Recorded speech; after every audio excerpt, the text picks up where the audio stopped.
Action में है बाजार पर आज गिरावट वाला एक्शन आपको दिख रहा है। फेड की बड़ी पॉलिसी इवेंट के बाद थोड़ी मुनाफा वसूली होती दिख रही है। बैंक्स और फाइनेंशियल्स में है दबाव, बट निफ्टी है टिका हुआ। आखिरी 1.5 घंटा वीकली एक्सपायरी, कैसा मूव आ सकता है, इस पर रहेगा फोकस।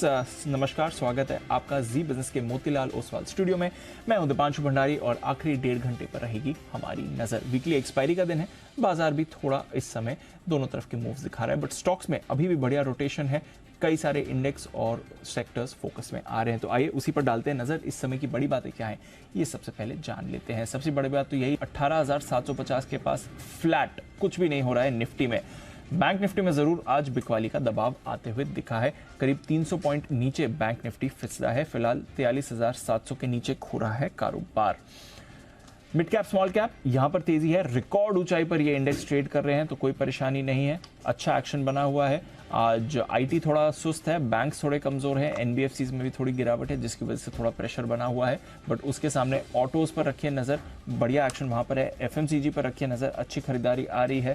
साथ ही आप देख रहे हैं फार्मा और हेल्थ केयर, ये तो सबसे बड़े गेनर्स हैं इस समय आज के, तो वहां से बढ़िया सपोर्ट है। कैपिटल गुड्स स्टॉक्स भी अच्छा कर रहे हैं, इंफ्रा में भी एक्शन है। ऑयल एंड गैस कल के बाद आज भी थोड़ा मूव आपको दिखा रहा है। एनर्जी सेक्टर में तो अच्छी बूम बनी हुई है, तो बाजार ठीक ठाक ट्रेड कर रहा है। थोड़ा रोटेशन है, बट क्योंकि बैंक्स में थोड़ी ज्यादा बिकवाली है, प्राइवेट बैंक्स भी आज फिसले हैं, इसकी वजह से आप देख रहे हैं अपसाइड कैप्ड है और थोड़ा हमारे बाजार में मुनाफा वसूली है। ग्लोबल मार्केट्स की बात करें तो थोड़ा स्टेबल आपको डाउ फ्यूचर्स दिखेंगे, नास्डैक फ्यूचर्स में आपको मामूली गिरावट ट्रेड होते हुए दिख रही है, तो कोई ऐसी परेशानी वाली बात इस समय नहीं है।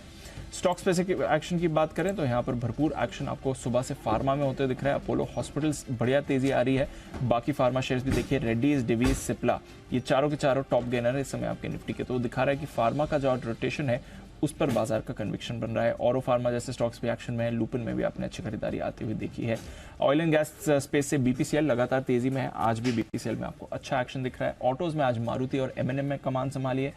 और जहां तक एफएमसीजी का सवाल है, ब्रिटानिया लाइफ हाई पर ट्रेड करता हुआ, आईटीसी भी 450 के लेवल पर आपको आते हुए दिख रहा है, तो ये भी बाजार को सहारा दे रहे हैं। बाजार की ब्रेथ एक्चुअली मजबूत है, बट क्योंकि दिग्गज बैंक्स और दिग्गज आईटी स्टॉक्स पर प्रेशर है, इसलिए आपको निफ्टी थोड़ा रेंज में दिख रहा है। बैंक निफ्टी में प्रॉब्लम है, बट अगर आप यहां से बाकी सेक्टर्स देखें तो वहां पर तो जबरदस्त आउट परफॉर्मेंस आ रही है। मिड कैप स्मॉल कैप में तो जबरदस्त तेजी बनी हुई है।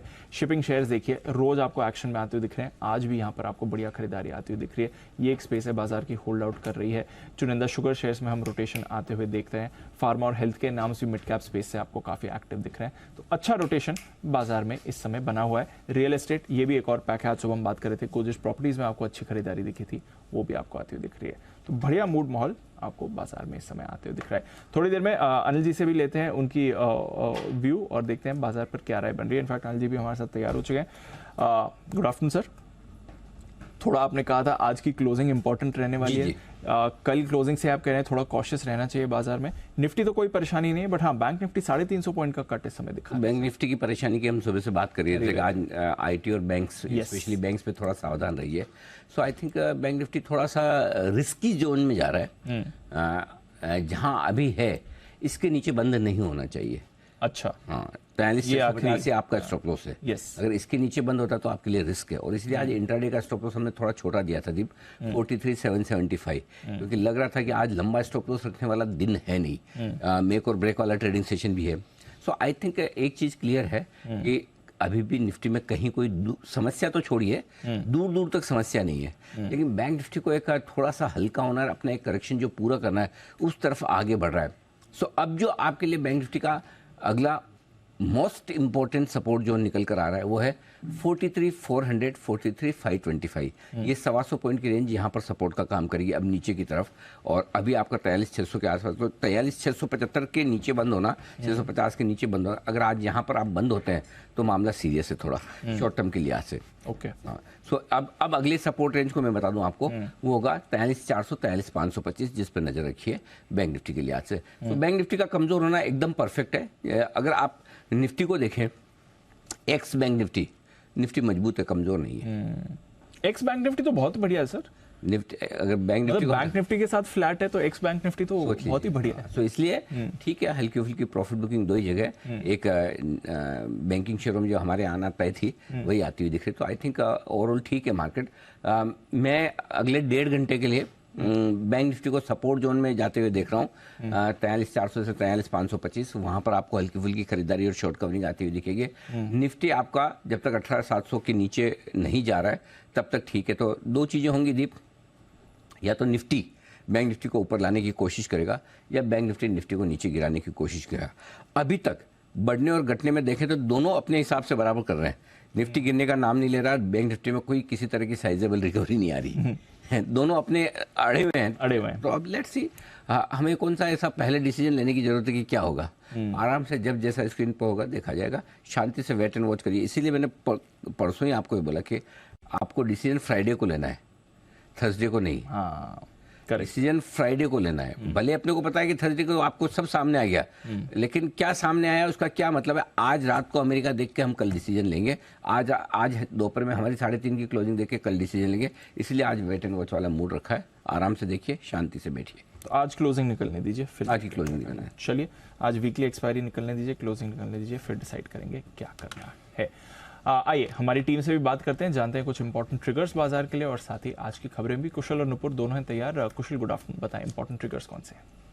गुड आफ्टरनून दीप। इंपॉर्टेंट ट्रिगर्स में आज डीएसी की बैठक होने वाली है। यूएस से ड्रोन खरीद के साथ साथ कई डिफेंस टेक्नोलॉजीज ट्रांसफर पर सहमति बनने की उम्मीद लगाई जा रही है।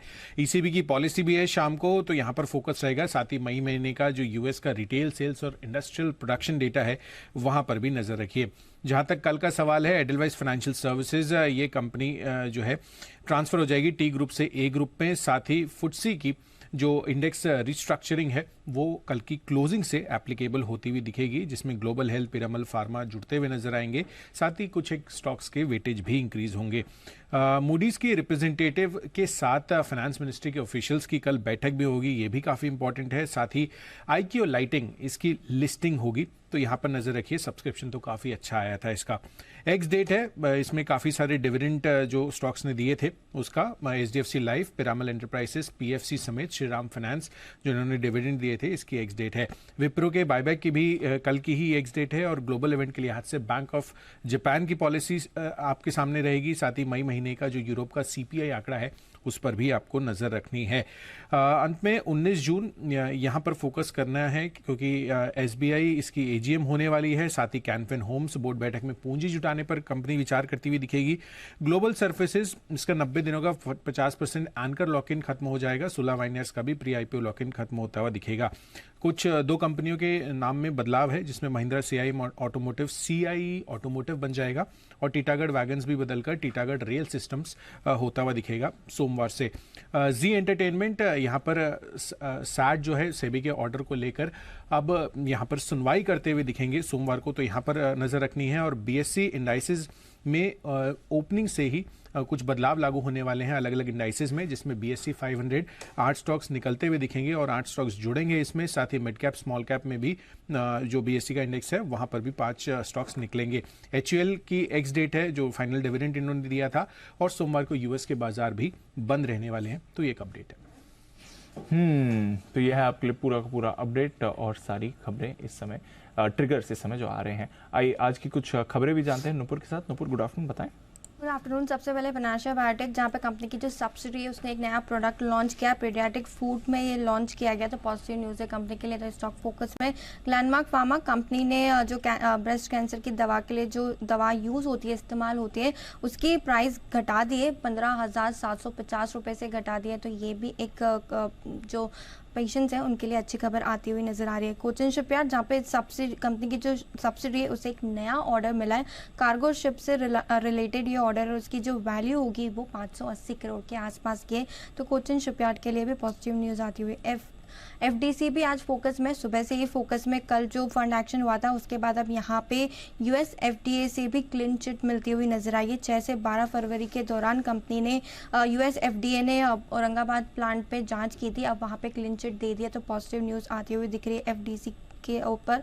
बल्क डील में आईओबी, जहाँ पे 25 लाख शेयर्स के आज कई सारे सौदे हुए हैं सुबह से। IDFC first bank 14.5 lakh shares के सौदे होते हुए नजर आए सुबह से। पीएनबी, जहाँ पे 20 लाख शेयर्स सुबह से एक्सचेंज हुए हैं, तो ये सारे स्टॉक्स आज फोकस में है। ओके, तो ये है आपके लिए कुछ बड़े काउंटर्स जहां पर मूव है। आईडीएफसी फर्स्ट बैंक का सुबह जब हम क्लोजिंग में जा रहे थे, सुबह के शो की क्लोजिंग में जा रहे थे, तब हमने देखा था इस काउंटर पर एक बड़ा ब्रेकआउट आते हुए देखा था। अभी भी आपको बढ़िया एक्शन में दिख रहा है। आइए, राकेश जी, कुणाल जी, साथ ही सुमित जी, वागले साहब और संदीप जैन साहब हमारे साथ हैं, शो में तैयार करते हैं उनका स्वागत। स्वागत है आप सभी का। देखिए सब लोग आ चुके हैं। लंच किस किस का हो चुका है? क्या बात है, किसी को लंच नहीं मिला? जैन साहब। अच्छा, जैन साहब ने तो खुद ही बनाया होगा ना आज। जैन साहब तो ससुराल में काम कर रहे हैं ना। बताया तो था, सुबह बताया था। हाँ, देखो ये सब बताना इसलिए जरूरी ताकि दीप सोच समझ के सही निर्णय ले पाए अपने भविष्य के बारे में। तो जैन साहब ने खुद बनाया, खा के आए हैं, बाकी सब लोग अपना अपना लंच करने। जी बंसल जी, आप भी खा के आए? नहीं अनिल जी, मैं दीप को एक चीज और बता रहा हूँ, मतलब कि एक स्टेज के बाद लंच नहीं मिलता है, व्यक्ति को ब्रंच मिलता है, ब्रंच। अच्छा, तो अनिल जी हमें मंडे टू फ्राइडे से ब्रंच मिलता है, तो ब्रंच करते हैं। अच्छा, और सैटरडे संडे वो भी नहीं मिलता? सैटरडे संडे अनिल जी सब कुछ बना लेते हैं। अरे वाह, जैन साहब वाली हालत होती है। चलो, ऑल द बेस्ट आप सभी को। करते शुरुआत। चलिए, सबसे पहला बिगुल किसके लिए जरा मुझे बताएं। सुमित जी तैयार है? सुमित के superhit.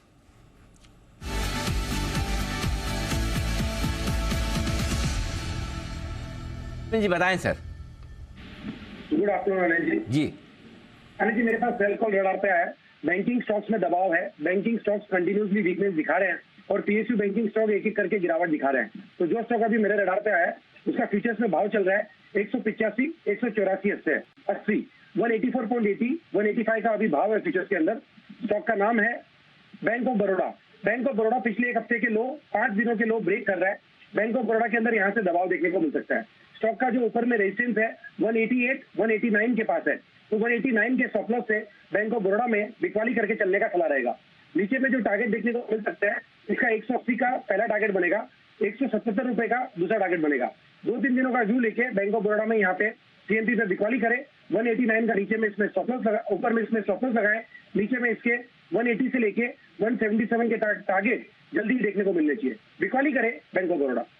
Short call bank of Baroda, ये आपके लिए पहला आज बाजार खुलने के बाद क्लोजिंग शो के लिए आता हुआ। क्लोजिंग शो के लिए, बाजार खुलने के बाद नहीं, क्लोजिंग शो के लिए। आइए वागले साहब के लिए बिल्कुल वागले का वंडर।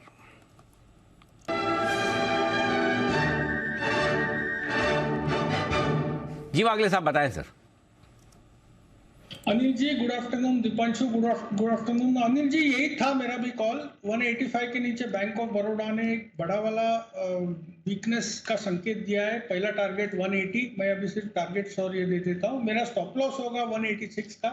पहला टारगेट 180, दूसरा टारगेट लगभग 175 टू 176। ओके, 175 तक के टारगेट भी आ सकते हैं। बैंक ऑफ बड़ौदा में बिकवाली की राय वागले साहब की तरफ से भी। और आइए राय जान लेते हैं कुणाल जी, राकेश जी की।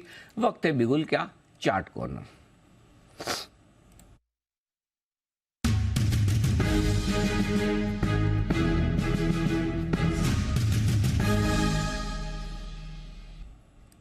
बताएं सर।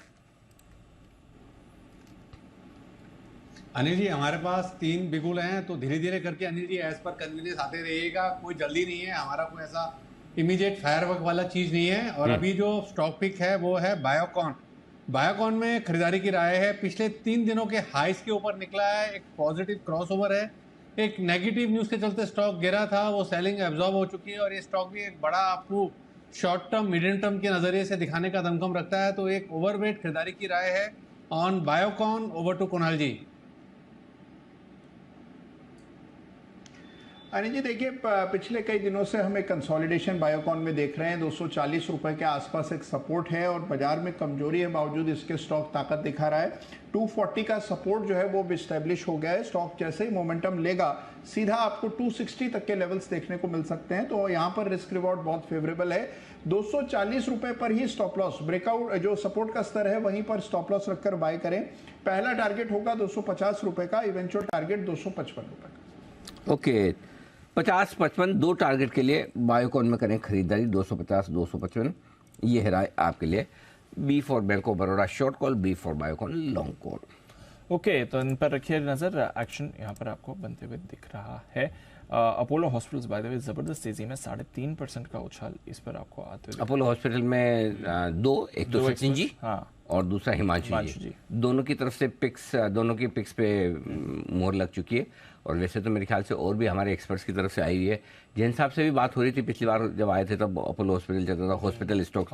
जैन साहब बड़ी तगड़ी दौड़ लगाते हुए दिख रहे हैं। आज जेपी मॉर्गन की तरफ से पूरे सेक्टर पर रिपोर्ट भी आई है, आपको क्या पसंद है? नहीं, बिल्कुल देखिए, ये फार्मा और हॉस्पिटल स्टॉक्स मुझे दोनों ही ठीक लग रहे हैं। इनफैक्ट जिस तरीके के फार्मा में भी नंबर्स आ रहे हैं, जो वहां पे सेल्स के फिगर्स आ रहे हैं, वो भी गजब के हैं। और कहीं ना कहीं देखिए, इंद्रप्रस्थ मेडिकल मैंने रेकमेंड किया ही था, और अपोलो हॉस्पिटल्स देखिए ओवरऑल काफी बड़ा इनफैक्ट वैल्यूएशन है एज कंपेयर टू अदर्स।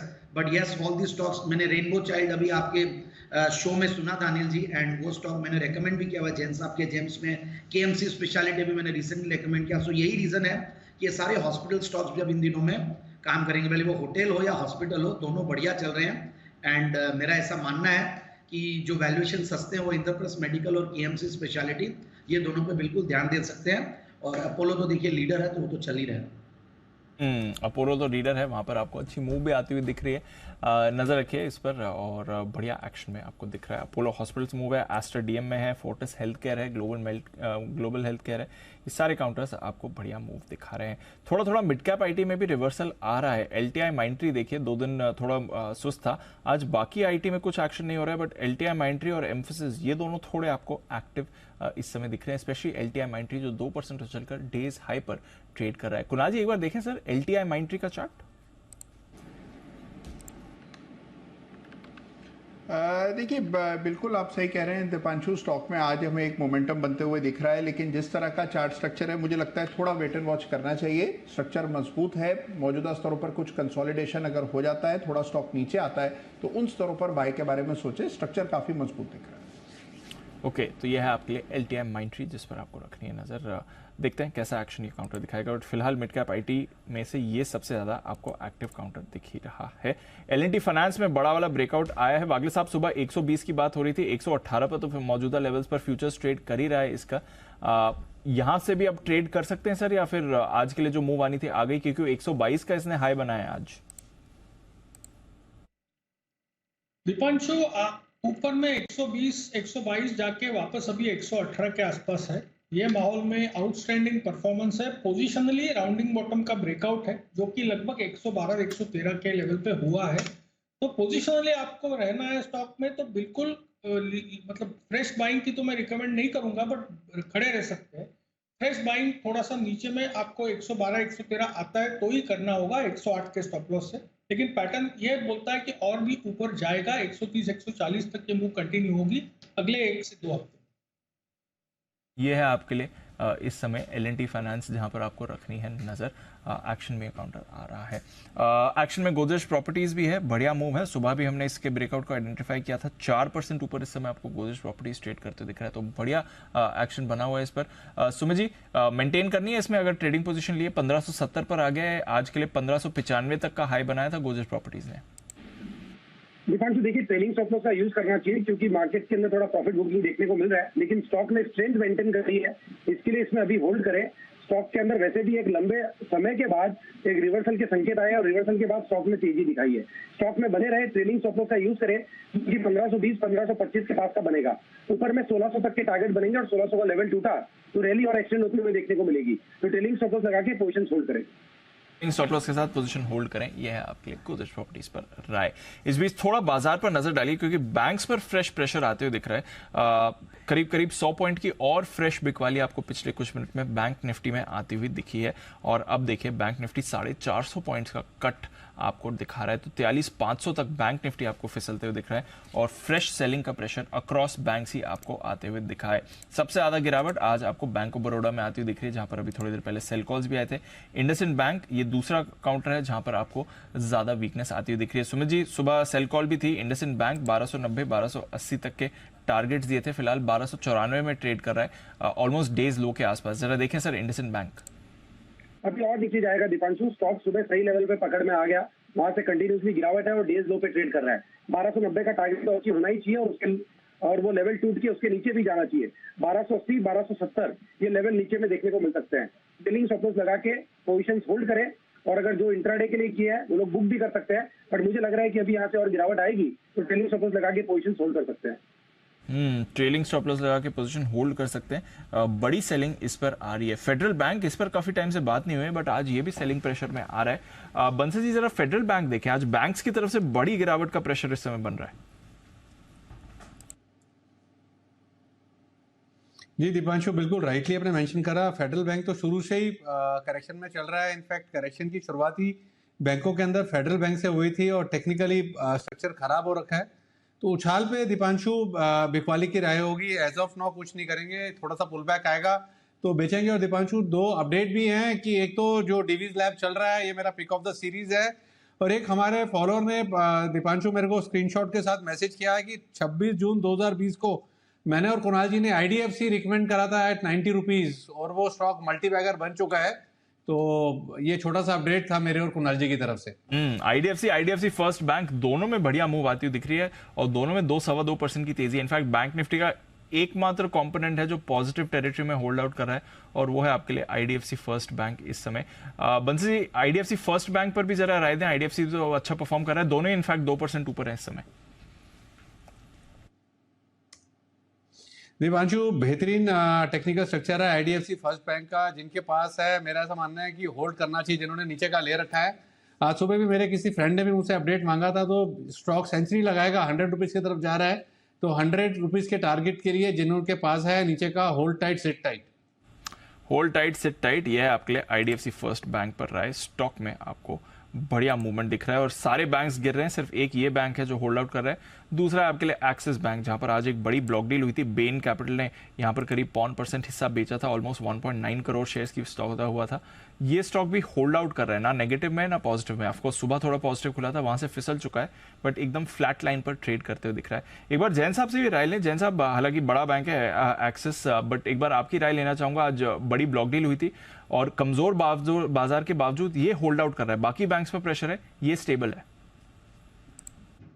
नहीं, देखिए, मुझे ऐसा लगता है कि भले वो एक्सिस बैंक हो, आईसीआईसीआई बैंक हो, इवन एचडीएफसी बैंक, ठीक है, टेम्पररी प्रेशर है, बट ओवरऑल मुझे आने वाले दिनों में ये सब ठीक लगता है। और एक्सिस बैंक देखिए थोड़ा सा रिलेटिवली आईसीआईसीआई बैंक को अंडर परफॉर्म किया था, और वैल्यूएशंस के लिहाज से भी सस्ता है। तो मेरे हिसाब से तो ये अपॉर्चुनिटी है। ये बैंक निफ्टी भले ही एक बार करेक्ट कर रहा हो, रीजंस देखिए, एचडीएफसी बैंक एक रीजन बना हुआ है, और सारे भले वो इंडसइंड बैंक हो, ये सारे पीएसयू प्राइवेट सेक्टर बैंक्स जब भी देखिए इकोनॉमी में जब इंडिकेटर्स अच्छे आ रहे हैं, आपके जीडीपी ग्रोथ आ रही है, या जीएसटी कलेक्शन है, या डायरेक्ट टैक्स कलेक्शन है, इन सब का सबसे बड़ा बेनिफिशियरी देखिए प्राइवेट सेक्टर बैंक्स होता है। पीएसयू बैंक से भी ज्यादा मैं मानूंगा इनको। बाकी अभी सेल कॉल जरूर आया पीएसयू बैंक में, बट ये सब टेम्पररी करेक्शन है। So all these are good levels, और कहीं ना कहीं मुझे लगता है बाय ऑन डिक्लाइंस की रणनीति अपनाएं। और एक्सिस बैंक होल्ड आउट कर रहा है, रीजन है देखिए स्ट्रॉन्ग हैंड्स। और वैसे भी देखिए ये सारे, अगर आप कोई भी एफआईआई से बात करेंगे तो अगर कोई फेवरेट उनका सेक्टर होता है तो प्राइवेट सेक्टर बैंक्स ही है। सो मुझे लगता है कि इनमें बिल्कुल बने रहना चाहिए, एंड बाय ऑन डिप्स की रणनीति अपनाएं। ओके, तो ये बाय ऑन डिप्स की रणनीति बनाए। एक्सिस बैंक आज रिलेटिवली स्टेबल है। आइए, एक और कॉल आ रही है राकेश जी कुणाल जी की तरफ से, चार्ट कॉर्नर की।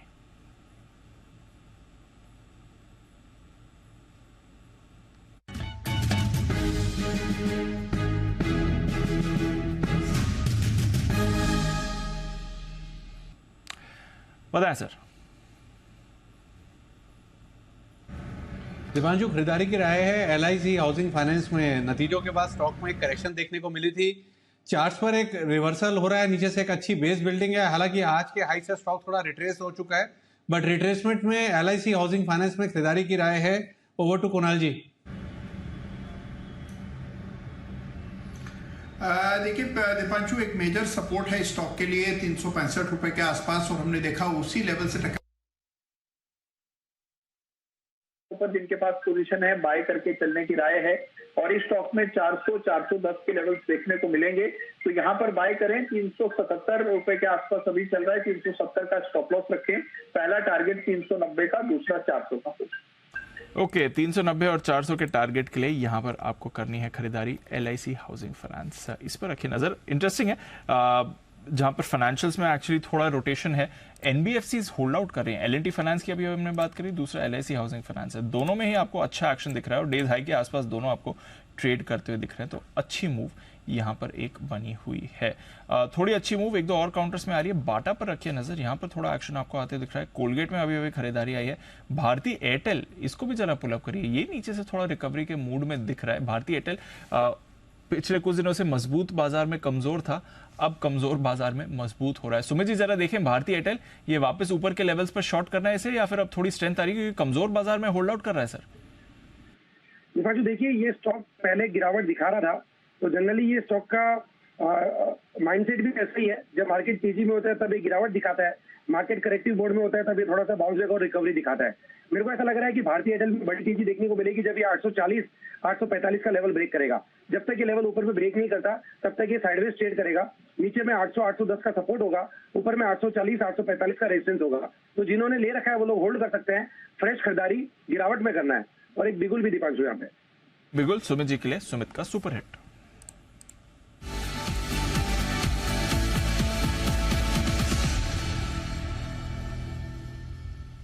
बताएं सुमित जी। दीपांशु मेरे पास यहाँ पर एक सेल कॉल अभी रडार पर आया है। सीमेंट सेक्टर में अभी एक एक करके दबाव देखने को मिल रहा है। तो जो स्टॉक अभी मेरे रडार पे आया है उसका अभी फ्यूचर्स में भाव चल रहा है 461 रुपया, 461.50। स्टॉक का नाम है अंबुजा सीमेंट। अंबुजा सीमेंट के अंदर दबाव देखने को मिल रहा है। अंबुजा सीमेंट के अंदर प्रॉफिट बुकिंग देखने को मिल सकता है। अंबुजा सीमेंट पिछले 10-20 दिनों के अंदर एक अच्छा तेजी दिखाया, लोअर लेवल से 50-60 रुपए का मूव दिखाया था। प्रॉफिट बुकिंग आया नहीं है, तो मार्केट की करेक्शन के साथ इसमें थोड़ा सा प्रॉफिट बुकिंग देखने को मिल सकता है। यहाँ पे CMP पे अंबुजा सीमेंट में बिकवाली करके चलने का सलाह रहेगा। 471 का ऊपर में स्टॉप लॉस बनेगा, 471 के स्टॉप लॉस से बिकवाली करे। नीचे में जो इसका पहला टारगेट बनेगा 451 रुपए का बनेगा, दूसरा टारगेट बनेगा 445 रुपए का बनेगा। तो अंबुजा सीमेंट में 461 के आसपास बिकवाली करे, 471 का स्टॉप लॉस लगाए, 451 का पहला टारगेट, 445 का दूसरा टारगेट। ओके, तो 451 और 445 के दो टारगेट्स के लिए अंबुजा सीमेंट पर आपको करनी है बिकवाली। यह है सुमित जी की राय। इस समय कमजोरी आ रही है। 18,700 के नीचे आपको निफ्टी भी फिसलते हुए दिख रहा है, थोड़ा वहां पर भी प्रेशर है, सेंसेक्स पर भी प्रेशर, और बैंक निफ्टी तो 1-1.25% की गिरावट आपको इस समय दिखा ही रहा है। GR इंफ्रा, जरा इस पर रखिए नजर। एक बार जैन साहब से भी राय लूंगा इस पर एक बार कुणाल जी आपके पास आ रहा हूं चार्ट चेक के लिए।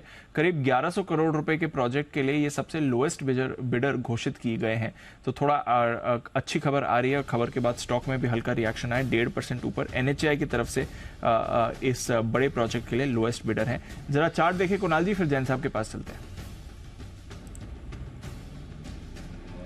देखिए चार्ट अच्छा है दीपांशु, लगातार स्टॉक आउट परफॉर्म कर रहा है और हमने देखा नीचे के लेवल्स पर एक अच्छा शानदार राउंडिंग बॉटम पैटर्न बना, उसके बाद एक काफी बड़ी तेजी बनी और 1240 के आसपास सपोर्ट है। तो मेरी राय में जिनके पास पोजीशन है बिल्कुल बने रहें और ऊपर के लेवल्स आते हुए दिख सकते हैं। 1240 का स्टॉप लॉस रखकर होल्ड करने की राय।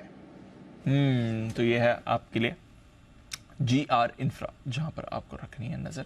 एक्शन में आ रहा है। जैन साहब जरा राय दें इस पर। लगातार infra sector specially road developers action में रहे और GR इंफ्रा अच्छी ऑर्डर विन इनके लिए भी आती हुई दिख रही है। One of my favourite sector है ये। और देखिए रोड इंफ्रा ऐसा सेक्टर है इंडिया में, एक्चुअली जैसे मैं कल सपोज हाईवे से ट्रैवल करके आ रहा था और यहाँ पे सपोज आसपास के डेवलपमेंट देख रहा हूँ, तो एक्स्ट्राऑर्डिनरी डेवलपमेंट है और रोड इंफ्रास्ट्रक्चर और बेहतर होगा। मतलब मुझे सबसे बढ़िया ये सारे जो रोड बनाने वाली कंपनीज है, इनकी जो ऑर्डर बुक पोजीशंस है, EPC कंपनीज, ये सब बहुत बढ़िया कर रहे हैं। और GR इंफ्रा सर्टेनली एक सस्ते वैल्यूएशन वाली company, very well manage company, Rajasthan से ही कंपनी है और डेट्स भी बहुत ज्यादा नहीं है। आप इतने बड़े ऑर्डर बुक पोजीशन के साथ बैठे हो, डेट इक्विटी 1 के नीचे, और रिजल्ट्स भी गजब के, मतलब एक्स्ट्राऑर्डिनरी रिजल्ट्स थे मार्च क्वार्टर के भी। और अगर पिछला साल देखें तो 1000 करोड़ के ऊपर का प्रोडक्शन, 1450-1500 करोड़ के पैट पे कंपनी बैठी हुई है। सो आई फील कि GR इंफ्रा को बिल्कुल इन लेवल्स पे लेना चाहिए। ऊपर के लेवल्स बहुत अच्छे दिखाए हुए हैं, 1400-1450 के लेवल्स है, उसके सामने नीचे है, तो बाय ऑन डिप्स की रणनीति अपनाएं और ये आगे मुझे लगता है कि ये फिगर और भी अच्छा हो जाएगा। 2000 तक के भी लेवल्स आने वाले मुझे लगता है कि 6 से 9 महीने में दिखा देगा। ओके, तो 6 से 9 महीने में आपको बढ़िया और मूव दिखा सकता है, बट फिलहाल बढ़िया मूव ऑलरेडी ये आपको दिखा रहा है। GR इंफ्रा बड़े प्रोजेक्ट के लिए ये लोएस्ट बिडर घोषित किया गया है। इस काउंटर पर रखिए नजर। आइए फुटसी की रीबैलेंसिंग हो रही है, रीस्ट्रक्चरिंग हो रही है और कल बाजार बंद होने के बाद होगी, तो आपके पास बहुत टाइम है समझने के लिए कि कौन से स्टॉक्स एक्शन में रह सकते हैं। कुशल है हमारे साथ तैयार पूरी लिस्ट के साथ। कुशल बताइए कहाँ पर रीस्ट्रक्चरिंग होगी है, कौन सा इंक्लूजन एक्सक्लूजन है, वेटेज चेंज कहाँ पर होगा? बिल्कुल, तो सारी डिटेल्स मैं आपको बताता हूँ दीप। इसमें फुत्सी इंडेक्स की रीस्ट्रक्चरिंग होने वाली है और कल की क्लोजिंग से ये इफेक्टिव होता हुआ नजर आएगा और करीबन 2000 करोड़ से ज़्यादा के नेट इनफ्लोज यहाँ पर एक्सपेक्टेड है भारतीय कंपनियों में। अब यहाँ पर जो इनका फुत्सी ऑल कैप इंडेक्स है, इसमें 2 स्टॉक्स शामिल होते हुए दिखेंगे मेजरली, जिसमें ग्लोबल हेल्थ यानी कि मेदांता और साथ ही पिरामल फार्मा, ये दोनों स्टॉक शामिल हो सकते हैं और करीबन 66 करोड़ का इनफ्लो ग्लोबल हेल्थ और 91 करोड़ का इनफ्लो पिरामल फार्मा में आता हुआ आपको दिख सकता है। इंटरेस्टिंग नेम्स है, इंटरेस्टिंग काउंटर्स है, आईएफएल की रिसर्च के अनुसार ये एक्सपेक्टेशंस है। साथ ही आप देखिए यहाँ पर जो विप्रो है इसमें वेटेज बढ़ने वाली है और अनुमानित इनफ्लो करीबन 171 करोड़ रुपए का, पीएनबी 115 करोड़ और साथ ही वरुण बेवरेजेस यहाँ पर भी 100 करोड़ के इनफ्लो आने की एक्सपेक्टेशंस है। इसके अलावा गोदरेज प्रॉपर्टीज, ओएनजीसी और साथ ही सोलर इंडस्ट्रीज, इन तीनों काउंटर्स पर भी आपको ध्यान रखना है क्योंकि यहाँ पर भी इनफ्लोज आने की उम्मीद लगाकर चल रहा है आईएफएल। और साथ ही आजली ये सारे ऐसे स्टॉक्स हैं जहां पर या तो वेटेज इंक्रीज हो रहे हैं और जो 2 इंटरेस्टिंग काउंटर में ग्लोबल हेल्थ और पिरामल फार्मा, इन दोनों पर खास नजर रखिए क्योंकि जो फुत्सी ऑल कैप इंडेक्स है ये दोनों काउंटर्स अब इसमें शामिल होते हुए दिख सकते हैं। तो ये है आपके लिए कुछ बदलाव जो होने वाले हैं जहां पर आपको एक्शन आते हुए दिख सकता है। Wipro, PNB, Varun beverages, I think Varun beverages आज वापस आपको एक्शन में आते हुए दिख रहा है। थोड़ा ये स्टॉक फिर से मूवमेंट दिखा भी रहा है और यहाँ पर अच्छे इन्फ्लोज भी आ सकते हैं। सुबह भी एक्टिव था, 2.5% ऊपर अभी भी ट्रेड कर रहा है। और जैन साहब आज तो एफएमसीजी के रिवाइवल का दिन आ रहा है, कई सारे काउंटर्स आज के इस पूरे हफ्ते एफएमसीजी के एक्टिव रहे। वरुण बेवरेजेस पर कोई राय से? आई थिंक स्टॉक स्प्लिट के बाद ये ट्रेड कर रहा है। नहीं, बिल्कुल ये एक्स्ट्राऑर्डिनरी आउट परफॉर्मर है। वेरी फ्रैंकली मैं इस पे जब भी राय पहले मांगी जाती थी तो मैं बहुत ज़्यादा बुलिश स्टॉक पे नहीं था क्योंकि मुझे हमेशा वो फ्रेंचाइज वाला फैक्टर थोड़ा सा मुझे रिस्की लगता था। बट ये कंपनी ने एक्स्ट्राऑर्डिनरी परफॉर्मेंस दिया है और इतनी बड़ी मार्केट कैप और हमेशा से बचपन से इनका प्लांट भी देखते हुए आ रहे हैं राजस्थान में, अजमेर हाईवे पे इनका पेप्सी का प्लांट और पेप्सी के बहुत बड़े फ्रेंचाइज और इंडिया के एक तरीके से फ्रेंचाइज किंग जयपुरियाज माना जाते हैं। और ये कंपनी ने एक्स्ट्राऑर्डिनरी मूव देखिए, 800 से लेकर 1600 कब हुआ पता ही नहीं चला। और मुझे लगता है कि अब आने वाले दिनों में भी जिस तरीके के रिजल्ट्स आ रहे हैं, स्टॉक तो बढ़िया कर रहा है। बट मेरी राय ये रहेगी कि मैं थोड़ा सा एक बार परहेज रखूंगा, जैसे कोल्ड ड्रिंक से परहेज रखते हैं वैसे मैं इसमें भी एंट्री की परहेज रखूंगा। थोड़ा वेट करें।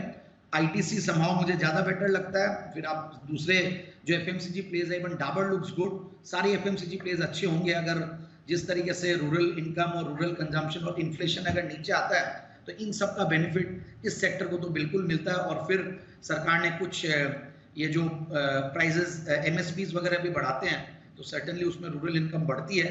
So let's see how it goes like. But मुझे थोड़ा सा एक बार वेट एंड वॉच की रणनीति अपनाऊंगा इस स्टॉक। ओके, तो ये है आपके लिए वरुण बेवरेजेस जहां पर आपको रखनी है नजर। एक्शन में काउंटर आपको आते हुए दिख रहा है वैसे आज, और फुटसी रीबैलेंस की वजह से थोड़ा संभावित इनफ्लो भी इस काउंटर में आपको होते हुए दिख सकता है। आइए वागले साहब के पास चलते हैं, कॉल आ रही है उनके लिए। वागले कमांडर,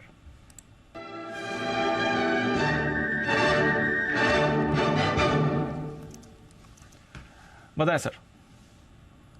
दीपांशु, बाय करना है गोदरेज कंज्यूमर प्रोडक्ट्स 1083 1082 के आसपास का करंट भाव है। एक स्विंग हाई और मल्टीपल ट्रिपल हाई को तोड़ा है जो कि लगभग 107577 में है। आपका स्टॉप लॉस होना चाहिए 1073 का, एक 10 रुपए की रिस्क होगी। पहला टारगेट 1100 और अगर ये होल्ड करता है तो 1120 तक भी ये स्टॉक जा सकता है 1 से 2 दिन। और 1120 के टारगेट के लिए गोदरेज कंज्यूमर्स यहां पर आपको करनी है खरीदारी। अभी हम एफएमसीजी की बात कर ही रहे थे और उसी स्पेस से आपके लिए भी एक स्टॉक आ रहा है जहां पर एक्शन भी बना हुआ है भरपूर। तो गोदरेज कंज्यूमर इस पर रखिए नजर, ब्रिटानिया इस पर रखिए नजर, लाइफ हाई पर है, आईटीसी यहां पर भी एक्शन है, टाटा कंज्यूमर भी रिसेंटली काफी एक्टिव था, कोलगेट में भी निचले स्तरों से थोड़ा एक्शन इस समय बन रहा है तो उसको भी अपने रेडार पर रखिए। कंजम्पशन बेस्ड काउंटर्स आपको थोड़े अच्छे दिख रहे हैं। बाटा में भी जैसे मैं भी कह रहा था मूव आ रही है। इनफैक्ट एक बाटा का चार्ट चेक भी लिया जाए बंसल जी के साथ। बंसल जी देखें सर, बाटा में भी थोड़ा एक्शन बन रहा है, आज 1600 के लेवल को क्रॉस किया हुआ है। क्या रहा है सर इस पे? दीपांशु, अच्छा टेक्निकल स्ट्रक्चर है बाटा का और इनफैक्ट जिनके पास है दीपांशु होल्ड करना चाहिए। 1613 के अराउंड चल रहा है और यहाँ पर 1600 के नीचे का स्टॉप लॉस लगाना चाहिए और एक बार दीपांशु 1622 1625 के लेवल्स क्रैक होंगे तो बाकी जिन लोगों ने नहीं लिया उनको भी लेना चाहिए। 1622 1625 के ऊपर की डिसाइसिव क्लोजिंग के बाद एक फ्रेश खरीदारी का एक प्रबल दावेदार बनेगा, तो अभी खरीद के रखें जिनके पास है। 1600 के स्टॉप लॉस से बने रहें। 1625 के ऊपर की क्लोजिंग आती है तब फ्रेश खरीदारी की राय होगी इसके अंदर। तो यह है आपके लिए बाटा। थोड़ा और ऊपर जाने दीजिए 1625 तक, यहाँ से करीब 10 रुपए और ऊपर जाएगा तो आपको फिर फ्रेश खरीदारी की राय आएगी। कंजम्पशन, ये आज की एक क्लियर थीम आपके सामने आ रही है। और कंजम्पशन से जुड़े एक और स्टॉक में अच्छा एक्शन है, इस पर भी थोड़ी देर में बात करेंगे। बट एक और फार्मा स्टॉक जो बढ़िया मूव दिखा रहा है वो है वॉकहार्ट। जरा सुमित जी, वॉकहार्ट का चार्ट देखें, लगातार यहाँ पर पिछले कुछ दिनों से इस काउंटर में खरीदारी आती हुई दिख रही है। आज भी अगर आप देखें तो काफी एक्टिव हो गया है वॉकहार्ट, 2.5% ऊपर इस समय ट्रेड कर रहा है। ऑलमोस्ट डेज हाई के आसपास वॉकहार्ट में आपको ट्रेड होते दिखा है। पिछले हफ्ते या इनफैक्ट पिछले 4 दिनों में स्पेशली 11% की रैली आई है इस काउंटर में। क्या चल रहा है सर वॉकहार्ट के चार्ट में? तेजी बन रही है दीपांशु। 4 से 5 दिनों से स्टॉक लोअर लेवल से वन वे तेजी दिखा रहा है और अभी और ऊपर का मूव दिखाएगा। 200 रुपए और 205 रुपया ये स्टॉक का इमीडिएट टारगेट होगा। 205 का लेवल निकलने के बाद इसके अंदर फ्रेश मूव का शुरुआत होगा। फिलहाल 200 से 205 के टारगेट मान के चले। 189 190 ये स्टॉक का नीचे में सपोर्ट बनेगा, तो ट्रेलिंग स्टॉप लॉस 190 के नीचे का लगा के पोजीशंस होल्ड करें 200 से 205 के टारगेट के लिए। ओके, तो ये है आपके लिए वॉकहार्ट, जहां पर आपको एक बढ़िया मूव आती हुई दिख सकती है। स्टॉक भी थोड़ा एक्टिव हो रहा है। फार्मा से जुड़े स्टॉक्स आपको एक्टिविटी दिखा रहे हैं। कैश के भी कुछ काउंटर्स हैं जहां पर आपको मूव आती हुई दिख रही है। सुप्रीम पेट्रो, जरा इसको एक बार देखें, 9% ऊपर सुप्रीम पेट्रो। अगर मैं चार्ट सही दे रहा हूँ 9% ऊपर सुप्रीम पेट्रो, यहाँ पर भी एक बढ़िया मूव आई है। सुबह भी थोड़ा एक्टिव दिख रहा था बट उसके बाद एक बड़ा वाला ब्रेकआउट सुप्रीम पेट्रो के काउंटर में आपको बनते हुए दिखा है। जरा एक बार कुणाल जी सुप्रीम पेट्रो का चार्ट देखेंगे सर, बड़ा मूव आई है आज सर।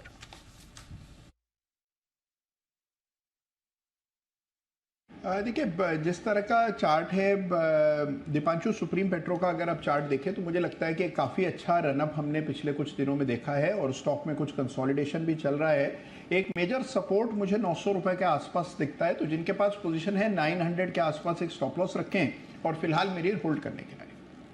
ग्राफाइट इंडिया और एचईजी पर भी रखिए नजर, ये दोनों काउंटर्स पर भी एक बड़ी मूव आ रही है। 11% ऊपर आपको एचईजी का काउंटर इस समय दिख रहा है। ग्राफाइट इंडिया 5% ऊपर ट्रेड कर रहा है। दोनों में जबरदस्त एक्शन आया है, कुछ ना कुछ तो इस स्पेस में भी चल रहा है। स्टॉक रोटेशन है मिड कैप और स्मॉल कैप सेक्टर में इस समय। बट जो आज सबसे एक्टिव स्पेस है फार्मा, और उसमें with in that health care, यहां पर बढ़िया एक्शन आ रहा है। जेपी मॉर्गन ने हॉस्पिटल शेयर्स पर कवरेज की शुरुआत की है और कुछ बढ़िया कॉल्स भी आई हैं, कुछ बढ़िया ऑब्जर्वेशंस भी उन्होंने इस रिपोर्ट में निकाली हैं। आइए जरा समझते हैं क्यों जेपी मॉर्गन को पसंद है हॉस्पिटल स्टॉक्स। नुपुर है हमारे साथ तैयार। नुपुर बताइए। बिल्कुल, हॉस्पिटल स्टॉक्स में आज तेजी है। इनफैक्ट क्वार्टर 4 के जब नतीजे आए थे उसके बाद लगातार यहाँ पे एक मोमेंटम बना हुआ, क्योंकि नतीजे काफी स्ट्रांग आए थे। जेपी मॉर्गन का भी यही मानना है, जो विस्तार ये सारे हॉस्पिटल कंपनीज कर रही है उसके चलते एक बड़ा बेनिफिट आने वाले क्वार्टर्स में दिखेगा।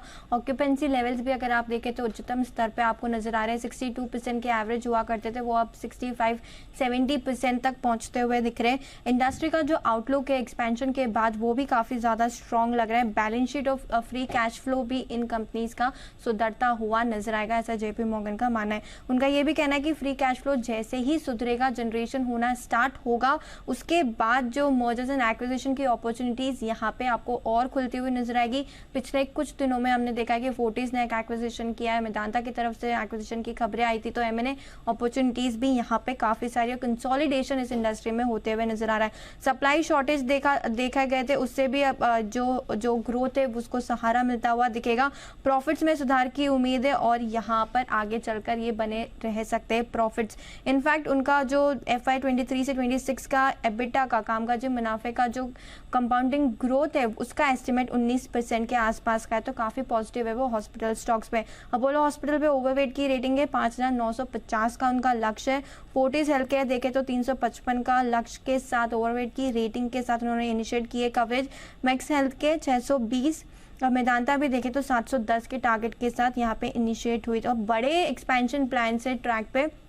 अपोलो के देखें तो 3000 करोड़ का एक्सपेंशन करने वाला है FY 27 तक, 2000 बेड यहाँ पे लगाएगा। फोर्टिस 1300 से 1500 बेड यहाँ पे आ सकते हैं आने वाले 3 से 5 साल में। मेदांता 550 बेड और इसमें से 300 बेड आपको फर्स्ट FY 25 में आते हुए नजर आएंगे। तो काफ़ी एक्सपेंशन ऑन बोर्ड चल रहा है और आने वाले 2-3 साल में इसका बेनिफिट इन कंपनीज को मिलेगा। ओके, तो यह आपके लिए हॉस्पिटल शेयर्स, जहां पर आपको बढ़िया मूव इस समय आती हुई दिख रही है। जैन साहब, आप तो कई सारे हॉस्पिटल शेयर्स पर रखते भी हैं नजर और कई सारे स्पेस से छोटे स्टॉक्स भी आप आइडेंटिफाई करके आए हैं, बट बड़ा वोट ऑफ कॉन्फिडेंस आ रहा है सर जेपी मॉर्गन की तरफ से। या बिल्कुल, अभी जब हमने डिस्कस किया तो अपोलो हॉस्पिटल्स की तो बात की थी हमने, दूसरे हॉस्पिटल स्टॉक्स की भी बात की, इंद्रप्रस्थ मेडिकल की बात की। ये सारे अच्छा करेंगे क्योंकि देखिए ये सेक्टर में अगर हम वापस से, मैंने फार्मा की बात की थी और भले हेल्थ केयर की बात की थी, सो जिस तरीके का एक अंडर परफॉर्मेंस ओवरऑल दूसरे स्टॉक्स का रहा है, तो मुझे लगता है कि यहाँ पे सब में वो रहेगा। बाकी एक डॉक्टर लाल पैथलैब है या नारायण रुदालय है, उनका नाम मैंने लास्ट वाले कमेंट में नहीं लिया। एक में अपोलो सिंदूरी, जो मैंने जैन साहब के जिन 350-400 करोड़ की कंपनी है, उसको भी मैंने रेकमेंड किया था। अपोलो सिंदूरी होटल्स है, वो होटल हॉस्पिटैलिटी मतलब होटल हॉस्पिटल्स के लिए सप्लाईज का काम करती है और वहां पे जो एंसिलरी सर्विसेज है वो सब करती है, तो वो एक स्टॉक भी है जहां पे नजर रख सकते हैं। सो ओवरऑल मेरी टॉप पिक फिर भी रहेगी वैल्यूएशन के लिहाज से। मैंने इंद्रप्रस्थ मेडिकल को देखा है या मैंने केएमसी स्पेशलिटी को देखा है, इन सब पे ध्यान देना चाहिए। एंड बड़ी बात है कि एक बड़ा कवरेज आया और आगे भी आने वाले दिनों में यहाँ पे अच्छा खासा मुझे लगता है कि रुझान बना रहेगा। बट अगेन वैल्यूएशंस को जरूर से देखिए, वैल्यूएशंस को नहीं भूलें क्योंकि उस हिसाब से उतनी ग्रोथ आती नहीं है, कंपटीशन भी बहुत होता है। कुछ बुटीक हॉस्पिटल्स रहते हैं, कुछ स्पेशलिटी, कुछ डॉक्टर्स का एक बड़ा कंपटीशन था। और यहाँ पे मैंने एक और चीज देखी, मैं पर्टिकुलरली मैं जयपुर की चैनल चेक की बात करता हूँ। ये लोग जब ऑल ओवर इंडिया अगर चेन बनाते हैं तो उनके जो दूसरे जगह पे जब होटल हॉस्पिटल्स आती है तो वहाँ पे जो डॉक्टर्स होते हैं वहाँ पे उनको बहुत जबरदस्त सैलरीज और बहुत बड़ा कॉस्ट लेना पड़ता है और वहाँ पे चर्निंग, इनफैक्ट जो एट्रिशन लेवल्स है वो भी बहुत बड़ा फैक्टर है। और कई अनलिस्टेड स्पेस की भी हॉस्पिटल चेन्स है जो आई नहीं है, तो मुझे लगता है कि उस कंपटीशन फैक्टर को लाइटली नहीं लेना चाहिए। मैंने देखा हुआ यहाँ पे फोर्टिस में हो या कहीं भी दूसरे कई हॉस्पिटल्स हैं, सब में जो डॉक्टर्स होते हैं वो लोग कैसे अलग अलग हॉस्पिटल्स तक दूसरे हॉस्पिटल्स वाले अट्रैक्ट करते हैं, तो वो एक थ्रेट हमेशा बना रहता है। It's a very very man oriented, doctor oriented thing, तो थोड़ा सा इस चीज को बिल्कुल लाइटली नहीं लेना चाहिए। तो वही एक रीजन है कि मैं जल्दी से सारे हॉस्पिटल्स को रेकमेंड नहीं कर पाता। तो सारे नहीं but select stocks hospital space में पसंद हैं जैन साहब को, रखिए नजर, यहाँ पर आपको अपॉर्चुनिटीज भी मिलेंगी। Bye the way, Go Air के लिए खबर आ रही है, ब्लूमबर्ग के हवाले से खबर है। एक्सपेक्टेशन है कि शायद महीने के अंत तक वापस उड़ाने शुरू हो जाए। ऑलमोस्ट 2 महीने से उड़ाने बंद है इनकी, जो इशू आए फ्लीट को लेकर, इंजन को लेकर, बट अब खबर ऐसी आ रही है ब्लूमबर्ग की तरफ से कि शायद महीने के अंत तक उड़ाने रिज्यूम हो जाए और 94% कैपेसिटी पर, यानी कि 94% ऑफ रेगुलर डेली फ्लाइट्स यहां पर रिवाइवल हो सकती हैं।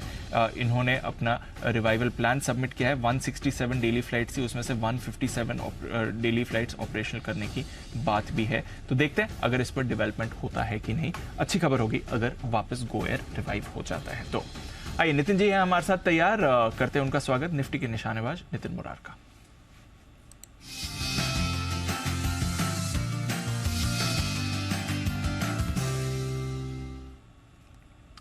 गुड आफ्टरनून नितिन जी, बताएं सर क्या करना है। आज तो बैंक निफ्टी में डीप कट है, डेज लो पर ट्रेड कर रहा है, अब तो 525 पॉइंट की गिरावट है सर। यहाँ पे हम अगली एक्सपायरी की 18700 की पुट ऑप्शन लेंगे। आज की एक्सपायरी की नहीं मैं बात कर रहा हूँ, 18700 अगली एक्सपायरी की, जिसका प्राइस अभी 84 है। 83, 84 आपको मिल जाएगी। इसका स्टॉप लॉस हम 60 रुपया रखेंगे और इसके टारगेट 120 रुपया होगा। आज का डेटा नेगेटिव है, कल भी एक नेगेटिव ओपनिंग मुझे लग रही है। और अगर आप एडवेंचरस ट्रेड लेना चाह रहे हैं, थोड़ा सा रिस्की ट्रेड लेना चाह रहे हैं, तो फिर 18700 की पुट ऑप्शन आज की एक्सपायरी की हो सकती है, जिसका प्राइस 24 रुपया है। 24 रुपया 00 आज की एक्सपायरी की। इसके टारगेट होंगे 45 और स्टॉप लॉस होगा 5 रुपए का। बट मेरे को सेफ अगली एक्सपायरी वाली लग रही है क्योंकि वहां पे रिस्क थोड़ा कम है। बाकी अगर आप एडवेंचरस ट्रेड लेंगे तो 18700 की पुट ऑप्शन आज वाली हो गई, नहीं तो प्रीफर्ड ट्रेड है वो अगली एक्सपायरी वाली है 18700 की, जिसका प्राइस 83 है। टारगेट 110 से 120, स्टॉप लॉस 60। तो ये है आपके लिए 2 trades essentially Nitin ji recommend कर रहे हैं। अगली एक्सपायरी यानी कि 22 जून की एक्सपायरी 18700 की पुट खरीदे, 120 का आपका टारगेट होगा, फिलहाल 85 के लेवल्स पर आपको मिल रही है। आज के लिए अगर आप चाहें तो एक हीरो जीरो ट्रेड भी बना सकते हैं। आज ही की एक्सपायरी की 18,700 की पुट खरीद लीजिए, जो आपको फिलहाल 24 रुपए पे मिलेगी। वहां पर 45 का टारगेट है, 5 का स्टॉप लॉस। जैसे हीरो जीरो ट्रेड है तो रिस्की है आज का हीरो जीरो ट्रेड, और अदरवाइज अगले हफ्ते की एक्सपायरी की पुट खरीद लें। बैंक निफ्टी पर क्या रहा है नितिन जी 500 पॉइंट के कट के बाद? बैंक निफ्टी हो सकता है लास्ट में और ट्रिगर दे, क्योंकि इसमें सेलिंग सुबह से ही हो रही है और इसमें काफी ओपन इंटरेस्ट के साथ आज सेलिंग है। मतलब 8% ओपन इंटरेस्ट बिल्डअप हुआ है बैंक निफ्टी में और बैंक निफ्टी 550 पॉइंट डाउन है। तो ये शॉर्ट बिल्डअप है, तो ये बैंक निफ्टी और नीचे गिर सकती है और मुझे लग रहा है कि बैंक निफ्टी नीचे 43,600 की तरफ 43,400 की तरफ जा सकती है। 100-150 पॉइंट और फिसल सकती है, तो व्यू नेगेटिव है। और बैंक निफ्टी में अगर आप ट्रेड लेना चाह रहे हैं तो इसमें भी आपकी पुट ऑप्शन बनती है और पुट ऑप्शन इसमें बनेगी 43,400 की। अभी 40 रुपए में मिल रही है, ये हीरो जीरो काइंड है। 40 में मिलेगी, 100 के टारगेट होंगे और 10 रुपए का स्टॉप लॉस होगा। ओके, तो ये है आपके लिए निफ्टी बैंक निफ्टी दोनों पर नितिन जी की राय, पुट ऑप्शन खरीदने के व्यू आ रहा है। शुक्रिया सर हमारे साथ जुड़ने के लिए और अपनी राय देने के लिए। आइए अनिल जी की भी स्ट्रैटेजी ले लेते हैं इस समय बाजार पर।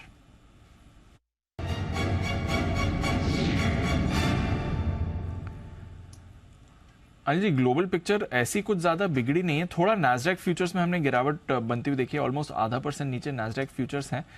डाउ फ्यूचर्स हल्की गिरावट दिखा रहे हैं, S&P 500 फ्यूचर्स जरूर 0.5% नीचे। तो आज लग रहा है जैसा आज सुबह आप कह रहे थे, शायद जो असली इंपैक्ट है फेड पॉलिसी और कमेंट्री का वो आज शाम को अमेरिकी बाजारों में आ सकता है। बट यूरोप की भी बात करें तो 0.5% तक की कमजोरी है, तो कोई ऐसी बड़ी गिरावट नहीं आई है सर। एशिया भी ठीक ठाक था, इनफैक्ट हांगकांग तो 2% ऊपर बंद हुआ है, जापान फ्लैट बंद हुआ है। तो हमारे बाजार थोड़ा कमजोर है, अमेरिकी फ्यूचर्स थोड़ा कमजोर है। क्या राय बनती है सर इस समय? दीप, इसलिए आज का दिन जाने दीजिए। मतलब वैसे तो अब ये बैंक निफ्टी खरीदारी की रेंज में आ रहा है और मतलब अब इन भाव से बेचना नहीं बनता, लेना बनता है, ठीक है। और सबसे मजबूत सपोर्ट बैंक निफ्टी में मतलब वो आपका 43,200 43,400 है ही है। और मैं ऑनेस्टली आप मुझे पूछेंगे ना तो जितना कॉन्फिडेंट मैं आज सुबह था कि 44,000 पे नहीं लेना है और आज इंतजार करेंगे नीचे, मैं उतने ही कॉन्फिडेंस 43,200 43,400 में लेने के लिए रहूंगा। राइट, वो लेवल्स आ रहे हैं। एक चांस लेना चाहिए, क्योंकि मेरे लिए बैंक निफ्टी ढंग से अच्छे से खराब तब होगा जब वो 43,000 के नीचे जाएगा। राइट। और 43,200 43,400 की रेंज में हमने उतना ही वक्त बिताया और लंबा बिताया जितना अपने 44,000 44,200 300 की रेंज में बहुत टाइम बिताया, पूरे 15-20 दिन। वैसे ही 15-20 दिन हमने वहां बिताए थे। तो ये बहुत स्ट्रॉन्ग सपोर्ट जोन में घुस रहे हैं। तो मेरा ये समझना है इस रेंज में जब भी भले आपको 2:30 बजे 2:45 बजे अभी लगे, 3 बजे लगे, 3:15 बजे, 3:30 पे मार्केट बंद होने के बाद जहां लगे, एक चांस आपको कॉल ऑप्शन खरीद के कल के लिए लॉन्ग करना चाहिए। अच्छा, हाँ, कॉल ऑप्शन, हाँ, क्लोजिंग में जहां भी मतलब वो अब क्या है, देखो एक्सपायरी है, पूरा हिंदुस्तान लॉन्ग है, सबकी तेजी की पोजीशन है। आई एम श्योर किसी ने काटी नहीं होगी, भले हमने बोला होगा सुबह की नहीं लेना। तो अब आज जो पैनिक होना है expiry coupled with this thing, तो क्लोजिंग में आपको लेके जाना चाहिए।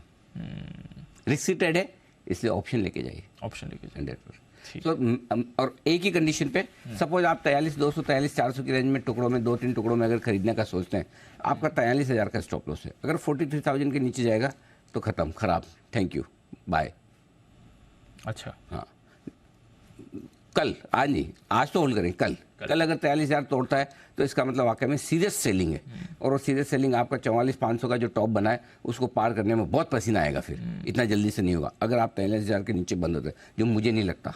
ऑनेस्टली मेरे को एक वो हल्का होने के लिए जो जगह चाहिए थी वो मिल गई। आज सुबह आप कह भी रहे थे थोड़ा बाजार भी ओवरबॉट थे, एक्सपायरी थी, रिएक्शन था। तो आप मुझे बताओ निफ्टी क्यों नहीं गिरा इतना, बैंक निफ्टी क्योंकि बैंक निफ्टी ओवरबॉट ज्यादा था। तो इसलिए मेरे को लगता है निफ्टी तो अभी भी कहाँ खराब है, कोई कमजोर नहीं। सो कल हो भी सकता है आपको रिकवरी वापस बैंक निफ्टी पहले दिखाए, कल दिखाए, सोमवार को दिखाए, 1-2 दिन में कभी भी कहीं से भी दिखाए, लेकिन दिखा सकता है। सो आई थिंक मेरे लिए क्लियर है, अब मुझे यहाँ बैंक निफ्टी बेचना नहीं है, मैं लेने की रेंज में देख रहा हूँ, आने दीजिए धीरे धीरे।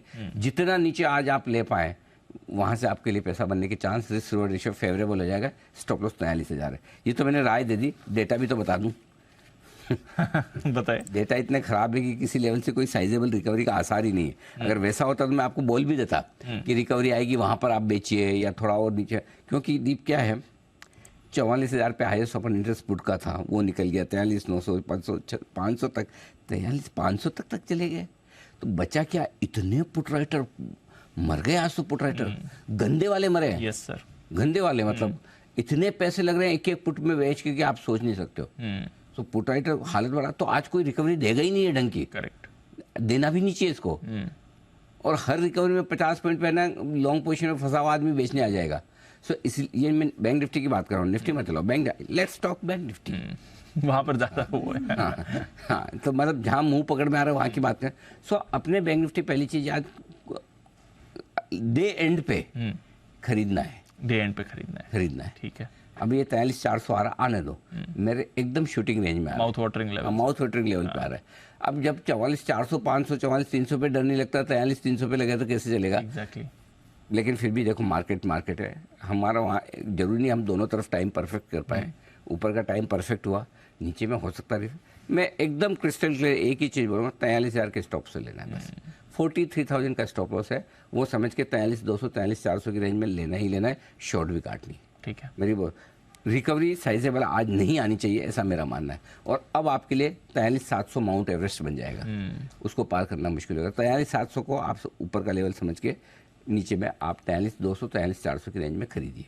ठीक है, क्लियर है। बैंक निफ्टी, सॉरी निफ्टी 18,700 पर 2.25 करोड़ शेयर का ओपन इंटरेस्ट नीचे आए, थोड़ा नीचे, लेकिन मुझे अभी भी कोई खास खराबी नहीं लिखती। लेकिन जब खराबी नहीं है तब भी मैं निफ्टी नहीं खरीदूंगा, क्योंकि निफ्टी मुझे खरीदना है और नीचे। निफ्टी खरीदने के लिए रेंज 18,565, 18,635 के पहले है ही नहीं। 635 तो शायद आज भी आ जाए तो बड़ी बात नहीं है, मेरे को नीचे ही लेना है बैंक। अगर बैंक निफ्टी नीचे मिला तो निफ्टी ऊपर में क्यों लूँ, वैसा है। सो इसलिए लेने के लिए बैंक निफ्टी यहाँ वेट एंड वॉच आने दो, थोड़ा और नीचे आएगा तब निफ्टी में देखेंगे बस। ठीक है सर। बट ये चीज़ है, ये जो भी पोजीशन आप ले रहे हैं आज के लिए नहीं है, ये कल के लिए। आज बन जाए पैसा आपकी किस्मत, करेक्ट, लेना कल के लिए।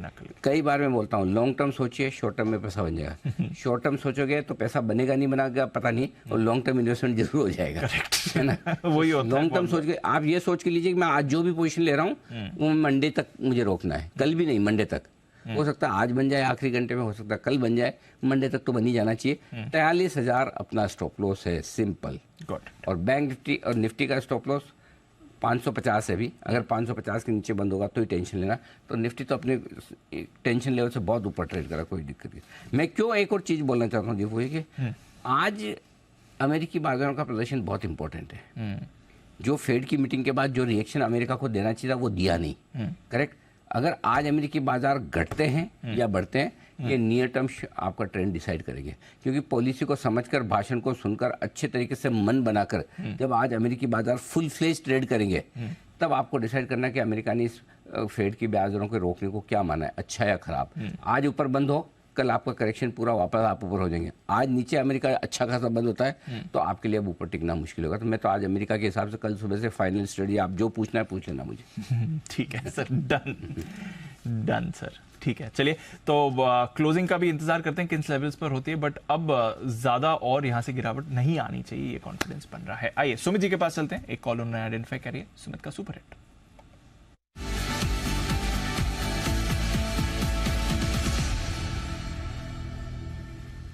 बताएं सर। दीपांशु, सुबह एक बैंकिंग स्टॉक सेल दिया था जिसके नाम में था इंडस, उसका टारगेट हिट हुआ है, टारगेट हिट का मूवर लगा सकते हैं। अब जो स्टॉक मेरे रडार पे आया है सेल साइड का, उसके नाम में भी है इंडस। स्टॉक का अभी फ्यूचर्स में भाव चल रहा है 166 रुपए, 165 रुपए 50 पैसे, 165.50, 166 का अभी फ्यूचर्स में भाव चल रहा है। स्टॉक का नाम है इंडस टावर। इंडस टावर के अंदर सेलिंग प्रेशर है, कल भी ऊपरी लेवल से दबाव देखने को मिला था, आज भी हायर लेवल से सेलिंग प्रेशर देखने को मिल रहा है। कल के लो के नीचे ट्रेड कर रहा है, परसों का लो इंडस टावर ब्रेक करने को है। मेरे को ऐसा लग रहा है कि इंडस टावर में यहाँ से 8-10 रुपए का फॉल देखने को मिल सकता है। स्टॉक के अंदर बिकवाली करे 171, 172 ये स्टॉक का ऊपर में रेजिस्टेंस है। 172 का स्टॉप लॉस लगा के इंडस टावर में बिकवाली करके चलने का सलाह रहेगा। नीचे में जो टारगेट देखने को मिल सकते हैं, 158 का इसका पहला टारगेट बनेगा, 155 का इसका दूसरा टारगेट बनेगा। तो 2-3 दिनों के लिए इंडस टावर में बिकवाली करे 172 के स्टॉप लॉस से 158, 155 के टारगेट के लिए। तो ये है आपके लिए इंडस टावर में बिकवाली करने की राय सुमित जी की तरफ से। आइए बढ़ते आगे और अब वक्त है आपके लिए एक बड़ी और एक्सक्लूसिव खबर का। हमारे संवाददाता तरुण शर्मा हमारे साथ कार्यक्रम में हो रहे हैं शामिल। आइए चलते तरुण के पास, नई दिल्ली से हमारे साथ कार्यक्रम में हो रहे हैं शामिल। तरुण बताइए क्या है बड़ी खबर आपके पास? बिल्कुल बताना चाहूँगा, ये जो खबर है वो हीरो मोटोकॉर्प के लिए एक नेगेटिव खबर साबित हो सकती है, क्योंकि मिनिस्ट्री ऑफ कॉर्पोरेट अफेयर्स ने हीरो मोटोकॉर्प के खिलाफ इन्वेस्टिगेशन स्टार्ट कर दिया है। जो हमारे सूत्र हैं वो ये बता रहे हैं कि जून 5 को पब्लिक इंटरेस्ट को देखते हुए सेक्शन 2101C और RW 216 के तहत कंपनीज एक्ट के तहत हीरो मोटोकॉर्प के खिलाफ इन्वेस्टिगेशन शुरू किया गया है। ये मैं अपने दर्शकों को बताना चाहूँगा कि बहुत ही रेयर चांस होता है जब मिनिस्ट्री ऑफ कॉर्पोरेट अफेयर्स किसी कंपनी के खिलाफ सीधा इन्वेस्टिगेशन ऑर्डर करती है, और ये उन रेयर चांस में से एक है कि जब हीरो मोटोकॉर्प के खिलाफ इन्वेस्टिगेशन को स्टार्ट किया गया है। ना इसमें अभी प्रिलिमिनरी इंक्वायरी हुई, इंस्पेक्शन हुआ, सीधा इन्वेस्टिगेशन इसमें ऑर्डर किया गया है। अब ये इन्वेस्टिगेशन क्यों हो रहा है ये भी मैं अपने दर्शकों को बताना चाहूँगा, क्योंकि पिछले साल जो इनकम टैक्स ने सर्च की थी उस सर्च में करीबन 900 करोड़ का टैक्स इवेजन पाया गया था। ये इनकम टैक्स ने अपनी प्रेस रिलीज में भी कहा था, कंपनी का नाम नहीं लिया था, लेकिन फिर भी ये बताया था कि हीरो मोटोकॉर्प में करीबन 900 करोड़ के आसपास का टैक्स इवेजन है। उसी को बुनियाद रखते हुए मिनिस्ट्री ऑफ कॉर्पोरेट अफेयर्स ने अब कंपनीज एक्ट के तहत इन्वेस्टिगेशन स्टार्ट किया है, और जो मंत्रालय है उन्होंने जिनको अपॉइंट किया गया है, जो इन्वेस्टिगेशन ऑफिसर जिनको अपॉइंट किया, उनको 3 महीने का वक्त दिया है कि उनको 3 महीने के अंदर अपनी रिपोर्ट सबमिट करनी होगी। मैं अपने दर्शकों को बताना चाहूँगा कि इसमें हीरो मोटोकॉर्प और जो हीरो मोटोकॉर्प की मार्केटिंग संभालती है, सॉल्ट मार्केटिंग एंड एंटरप्राइजेस करके कंपनी है, प्राइवेट लिमिटेड कंपनी है, उनको भी इसमें पार्टी बनाया गया, उनकी भी बुक्स ऑफ अकाउंट्स देखने को कहा गया है, और रिपोर्ट जो है वो अगले 3 महीने में सबमिट करनी होगी। लेकिन जब हमने हीरो मोटोकॉर्प से जवाब मांगा तो उनका ये कहना था कि अभी तक हमें कोई मिनिस्ट्री ऑफ कॉर्पोरेट अफेयर्स की तरफ से कोई कम्युनिकेशन नहीं मिला है, लेकिन ये जब भी कम्युनिकेशन मिलेगा तो उनको एमसीए को हम पूरा सहयोग करेंगे और उनके सवालों के जवाब हम जरूर देंगे। ओके, तो ये है बड़ी खबर। इनकम टैक्स की जांच को आधार बनाकर एमसीए की तरफ से इन्वेस्टिगेशन होता हुआ दिख रहा है। ये तरुण आपके लिए खबर लेके आए हीरो मोटोकॉर्प पर। तरुण, आप क्यों कहने कि इस तरह की खबर, इस तरह के इन्वेस्टिगेशन बड़े रेयर होते हैं, इसकी कोई खास वजह? सर, क्या होता है कि जब मिनिस्ट्री ऑफ कॉर्पोरेट अफेयर्स के जो आरओसी या आरडी जो ऑफिस होता है वो यदि किसी कंपनी के खिलाफ एक्शन स्टार्ट करता है तो प्रोसेस ये होता है, पहले प्रिलिमिनरी इंक्वायरी करता है, प्रिलिमिनरी इंक्वायरी के बाद इंस्पेक्शन ऑर्डर किया जाता है, इंस्पेक्शन के बाद इन्वेस्टिगेशन ऑर्डर किया जाता है, और इन्वेस्टिगेशन भी ये देखा जाता है क्या एमसी अपने स्तर पे करेगा या उनकी जो प्योर इन्वेस्टिगेशन आर्म है, सीरियस फ्रॉड इन्वेस्टिगेशन ऑफिस, उसको ट्रांसफ़र कर देगा। लेकिन क्योंकि ये पब्लिक इंटरेस्ट में ये केस को रखा गया है, जो सेक्शंस भी लगाए गए हैं वो पब्लिक इंटरेस्ट को देखते हुए लगाए गए हैं, तो उनमें सीधे तौर पे इन्वेस्टिगेशन ऑर्डर किया गया है। तो एक काफ़ी जो मामला है वो गंभीर है, इस वजह से जो सीधे तौर पे इन्वेस्टिगेशन का ऑर्डर किया गया है ये काफ़ी रेयर होता है, क्योंकि जो प्रोसेस है जिस तरीके से प्रिलिमिनरी इंक्वायरी, इंस्पेक्शन और फिर इन्वेस्टिगेशन होता है, लेकिन यहाँ पे सीधे तौर पे इन्वेस्टिगेशन का ऑर्डर हुआ है। का ऑर्डर हुआ है। देखते हैं हीरो मोटोकॉर्प क्या और यहाँ पर डिटेल्स निकल कर आती है, कंपनी का भी क्या कुछ कहना है। बट एक्सक्लूसिव खबर तरुण की तरफ से आती हुई दिख रही है, और स्टॉक पर भी खबर के बाद आपको प्रेशर बनते हुए दिख रहा है। शुक्रिया तरुण, ये खबर हमारे साथ शेयर करने के लिए। श्रीकांत चौहान साहब भी हमारे साथ जुड़ चुके हैं, और श्रीकांत चौहान साहब, आपसे एक बार हीरो मोटो के चार्ट पर भी राय लेना चाहूंगा। तरुण की स्टोरी के बाद हम देख रहे हैं स्टॉक पर प्रेशर भी बन रहा है। क्या व्यू है सर, 2.5% का कट हीरो मोटोकॉर्प पे? या दीपांशु, गुड आफ्टरनून। तो देखिए, अगर हीरो मोटर्स के अगर प्राइस पैटर्न को अगर देखें तो इसमें हमने एक बड़ी तेजी देखी थी, और उस बड़ी तेजी के बाद का ये फर्स्ट रिएक्शन है। तो मुझे लगता है कि फर्स्ट रिएक्शन में समवेयर क्लोज टू सपोर्ट एक इसमें वापस रिबाउंड देखने मिलेगा, लेकिन जैसे कि न्यूज फ्लो है, आई थिंक मुझे लगता है कि इसे 2700 या 2750 के लेवल्स तक इस पर्टिकुलर स्टॉक में इंतजार करना चाहिए। उन लेवल्स तक ये स्टॉक गिर सकता है। तो करंट लेवल से भी मैं ये कहूंगा कि अगर एग्जिट करना है लॉन्ग पोजीशन में से तो एग्जिट कीजिए, क्योंकि यहाँ से भी डाउनसाइड काफी खुली हुई है।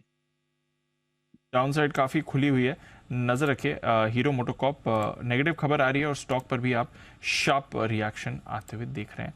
देखते हैं कैसा एक्शन इस पर आएगा। ओके, ये है आपके लिए हीरो मोटोकॉर्प जिस पर आपको रखनी है नजर। आइए FY24 कैसा रहेगा बैंक्स का प्रदर्शन, रेटिंग एजेंसीज ने एक अनुमान निकाला है, जानते हैं वरुण के साथ। वरुण, सही टाइम पर आप लेकर आए क्योंकि इस समय बैंक्स की थोड़ी हालत खराब है आज के लिए खैर, बट इस साल कैसा रह सकता है बैंक्स का प्रदर्शन? देखिए, रेटिंग एजेंसीज तो कहती है कि हालत इतनी खराब रहने वाली है नहीं, नो डाउट। इसमें एक नहीं 2-3 रेटिंग एजेंसीज की जो रिपोर्ट है वो मैंने देखी है, और इस पे एनपीए, क्रेडिट ग्रोथ और नेट इंटरेस्ट मार्जिन, इस पे इन्होंने टिप्पणी की है। सबसे पहले एनपीए पे FY24 के लिए इनका कहना है कि देखिए अभी अगर आप देखेंगे तो एनपीएस 3.96% पे, ये टोटल बैंकिंग इंडस्ट्री की बात कर रहा हूँ। इनका कहना है कि यहाँ से और 1% के आसपास की गिरावट आ सकती है, 2.63% पे आ सकते हैं, और नेट एनपीएस 0.97% से गिर के 0.83% के आसपास आ सकते हैं। इनफैक्ट 2012 के बाद सबसे निचले स्तर पर बैंकों के एनपीए जो है वो FY24 में पहुंच सकते हैं।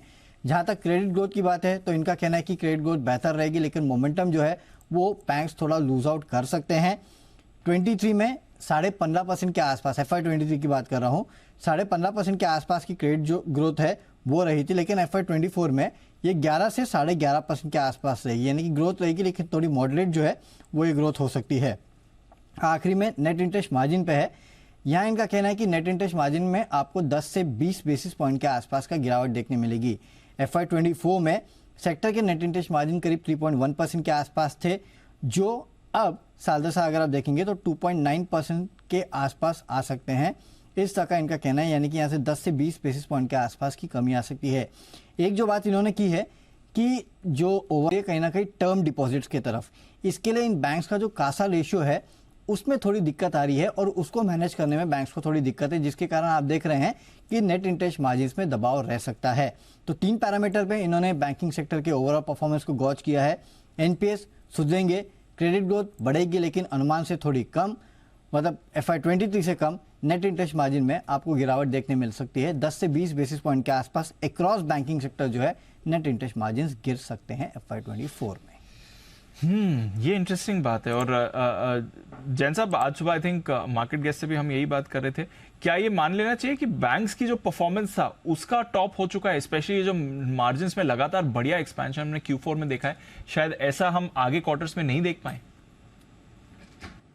नहीं, ये बात तो सही है कि एनआईएम्स पे थोड़ा प्रेशर पड़ता है, और जब भी इंटरेस्ट रेट साइकिल में ऐसे चेंजेस आते हैं तो हो सकता है ये एक इम्पैक्ट दे। बट मुझे जो दूसरी जो अच्छी चीज लगती है वो एनपीएस, जो माहौल बना हुआ है, एनपीएस जो बेहतर हो रहे हैं, एक कोरोना का रिस्क, एक डिमोन के टाइम पे जो रिस्क था, पूरा भले वो एनबीएफसी सेक्टर हो, बैंक्स हो, इन सब में वो चीज बहुत बेहतर हुई है। कॉर्पोरेट्स के भी जो होलसेल लेंडिंग में जो बैंक्स थी उनको जो इश्यूज आते थे वो सब जो ठीक हुए हैं, तो मुझे लगता है कि उस चीज को ये लोग ओवरकम कर देंगे, जो एनआईएम्स में जो ड्रॉप है।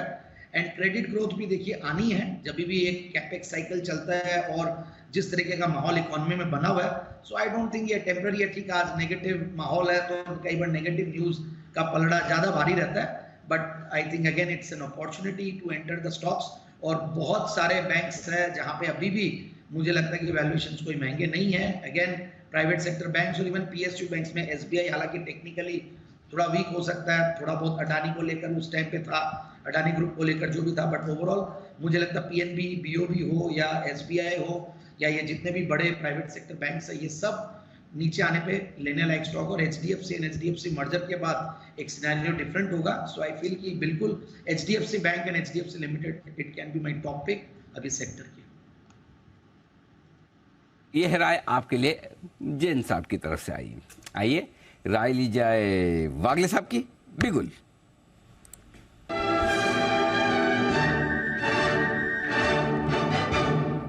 जी वागले साहब बताएं सर। अनिल जी, पीएनबी ब्रेक कर रहा है, इसका एक मल्टीपल लो, एक स्विंग लो, 50 रुपए 20 पैसे का करंट भाव है, 20-25 पैसे का। यहाँ पर बेच के चले, 51 का स्टॉप लॉस होगा, 75 पैसे की रिस्क होगी। और अगर 50 के लेवल ब्रेक करता है तो ये एग्रेसिवली बेचे। 47 का मेरा टारगेट होगा, ₹1 का रिस्क, ₹3 का टारगेट, गेट ट्रेड सेटअप है। पीएनबी बेच के चले, 51 स्टॉप लॉस, 47 टारगेट। पीएनबी बेचकर चलिए, यह है वागले साहब की तरफ से राय। बैंक्स पर प्रेशर बन रहा है। सुमित जी के पास चलते हैं, सुमित का सुपर हिट।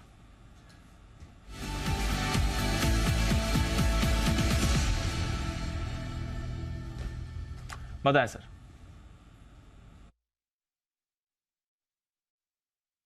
भाव चल रहा है ₹222.50, ₹222। 222.50 अभी भाव चल रहा है। स्टॉक का नाम है टाटा पावर। टाटा पावर के अंदर ऊपरी लेवल से दबाव देखने को मिल रहा है। कल का लो स्टॉक ब्रेक कर चुका है, परसों का लो स्टॉक अभी ब्रेक करने को है। मेरे को ऐसा लग रहा है कि टाटा पावर के अंदर यहाँ से प्रॉफिट बुकिंग देखने को मिल सकता है, क्योंकि पिछले कुछ दिनों में टाटा पावर ने एक ऊपर का मूव दिखाया था, तो अब यहाँ से थोड़ा सा प्रॉफिट बुकिंग इसके अंदर स्वाभाविक है। टाटा पावर के अंदर यहाँ पे बिकवाली करके चलने का सलाह रहेगा। 225 रुपया 50 पैसा ये स्टॉक का ऊपर में रेजिस्टेंस है, तो 225.50 का स्टॉप लॉस लगा के टाटा पावर में यहाँ पे बिकवाली करके चलने का सलाह रहेगा। नीचे में जो इसका पहला टारगेट बनेगा वो 218 रुपए का बनेगा, दूसरा टारगेट बनेगा 214 रुपए का। तो 2-3 दिनों का व्यू लेके टाटा पावर में बिकवाली करें 225.50 के स्टॉप लॉस से 218 रुपए का पहला टारगेट, 214 रुपए का दूसरा टारगेट। 218 और 214 के टारगेट्स के लिए ये है आपके लिए राइट टाटा पावर, जहां पर सुमित जी की तरफ से अब सेल कॉल आ रही है। टाटा ग्रुप की बात करिए तो एक बार जरा एनालिसिस से चेक भी ले लें। टाटा केमिकल्स पर पहला टारगेट तो सुबह ही आ गया था, दूसरा टारगेट 961 पर इस समय ट्रेड कर रहा है। डेज लो इसका 957 का था, तो दूसरे टारगेट पर ट्रेड कर रहा है, तीसरा टारगेट से भी ज्यादा दूर नहीं है। क्या 951 है शायद, 951। तो बस है तो ट्रेलिंग स्टॉप लॉस का साथ होल्ड करें और डे एंड पर अपनी शॉर्ट पोजीशन काट लें। डे एंड पर शॉर्ट पोजीशन काट ले डे एंड। ठीक है, जाते जाते 2 टारगेट्स तो वैसे भी आपके हिट हो गए, तो वहाँ पर अच्छा है। इंटरग्लोब एविएशन यहाँ पर भी एक बार नजर डाल दें सर, यहाँ पर अच्छी मूव आई है। सुबह ऑफ कोर्स 2 टारगेट्स तो हिट हो गए, सेकंड टारगेट पर ये भी ट्रेड कर रहा है और तीसरे टारगेट से 10 रुपए दूर था आज, बट एग्जैक्टली सेकंड टारगेट जो 2420 का है वहां पर ट्रेड कर रहा है। 2440 का आपका तीसरा टारगेट है। नहीं तो अभी फ्रेश खरीदना तो है नहीं, और यहाँ पे आप चाहें तो थोड़ा कल के लिए होल्ड कर सकते हैं और थोड़ा आज प्रॉफिट बुक करें, तो यहाँ होल्ड करने में हर्ज नहीं है। प्रॉफिट का ट्रेड है और लॉन्ग साइड का ट्रेड है, तो मैं ओवरनाइट रखने में कंफर्टेबल हूँ, लेकिन फिर भी पार्ट प्रॉफिट बुक करके होल्ड करें। आधा बुक करें, आधा कल के लिए होल्ड करें। ओके, आधा बुक करें, आधा कल के लिए होल्ड करें। इंटरग्लोब और टाटा केमिकल्स जाने से पहले बुक कर लीजिएगा। अच्छी गेन यहाँ पर आपको ये दिखा चुका है काउंटर, ये है आपके लिए राय। By the way Hero MotoCorp पर अब थोड़ी सेलिंग प्रेशर और बढ़ते हुए दिख रहे हैं, नजर रखिएगा 2.5-3% नीचे ये स्टॉक हो रहा है इस समय। बट अभी हम बात कर रहे थे कुछ और स्टॉक्स की, और उसमें हमने देखा पेटीएम के काउंटर पर एक अच्छा स्पाइक आते हुए दिखा। बात करते करते 4% ऊपर पेटीएम इस समय ट्रेड कर रहा था। बाकी हम स्टोरीज अब कर रहे थे तब ये स्टॉक पर एक्शन हुआ। पेटीएम, कुणाल जी देखें सर, अब तो 900 के करीब आने की तैयारी में है ये स्टॉक। बिल्कुल दीपांशु, लगातार स्टॉक में एक अपमूव हम देख रहे हैं और एकदम स्ट्रेट रन हमने पिछले कुछ सत्रों में देखा है। मुझे लगता है कि अभी भी स्टॉक में ताकत है और इस स्टॉक में आपको 1000 के लेवल्स भी आते हुए दिखेंगे, तो बिल्कुल जिनके पास पोजीशन है बने रहें। नीचे के लेवल्स पर अगर मान लीजिए स्टॉक थोड़ा करेक्ट हो जाए और आपको 850 के आसपास दोबारा से कोई एंट्री का अवसर मिले तो बिल्कुल लेना चाहिए, और मुझे लगता है 1000 के आसपास के स्तर आपको देखने को मिलेंगे। तो 1000 के स्तर आपको आते हुए दिख सकते हैं। पेटीएम ये बड़ी मूव आपको दिखा रहा है, अब 900 के लेवल के आसपास आ रहे हैं, 450 के आसपास एनएल जी आपको कह रहे हैं खरीदारी करिए इस पर, आज डबल हो गया है उस लेवल से, तो पेटीएम बढ़िया खरीदारी इस पर बनती हुई दिख रही है। एवेन्यू सुपरमार्ट्स में एक बढ़िया मूव आ रही है कुणाल जी, ये भी रेडार से रह गया, अभी अभी दिख रहा है सर 6% ऊपर है एवेन्यू सुपरमार्ट्स आज, तो इसमें जबरदस्त ब्रेकआउट आया सर।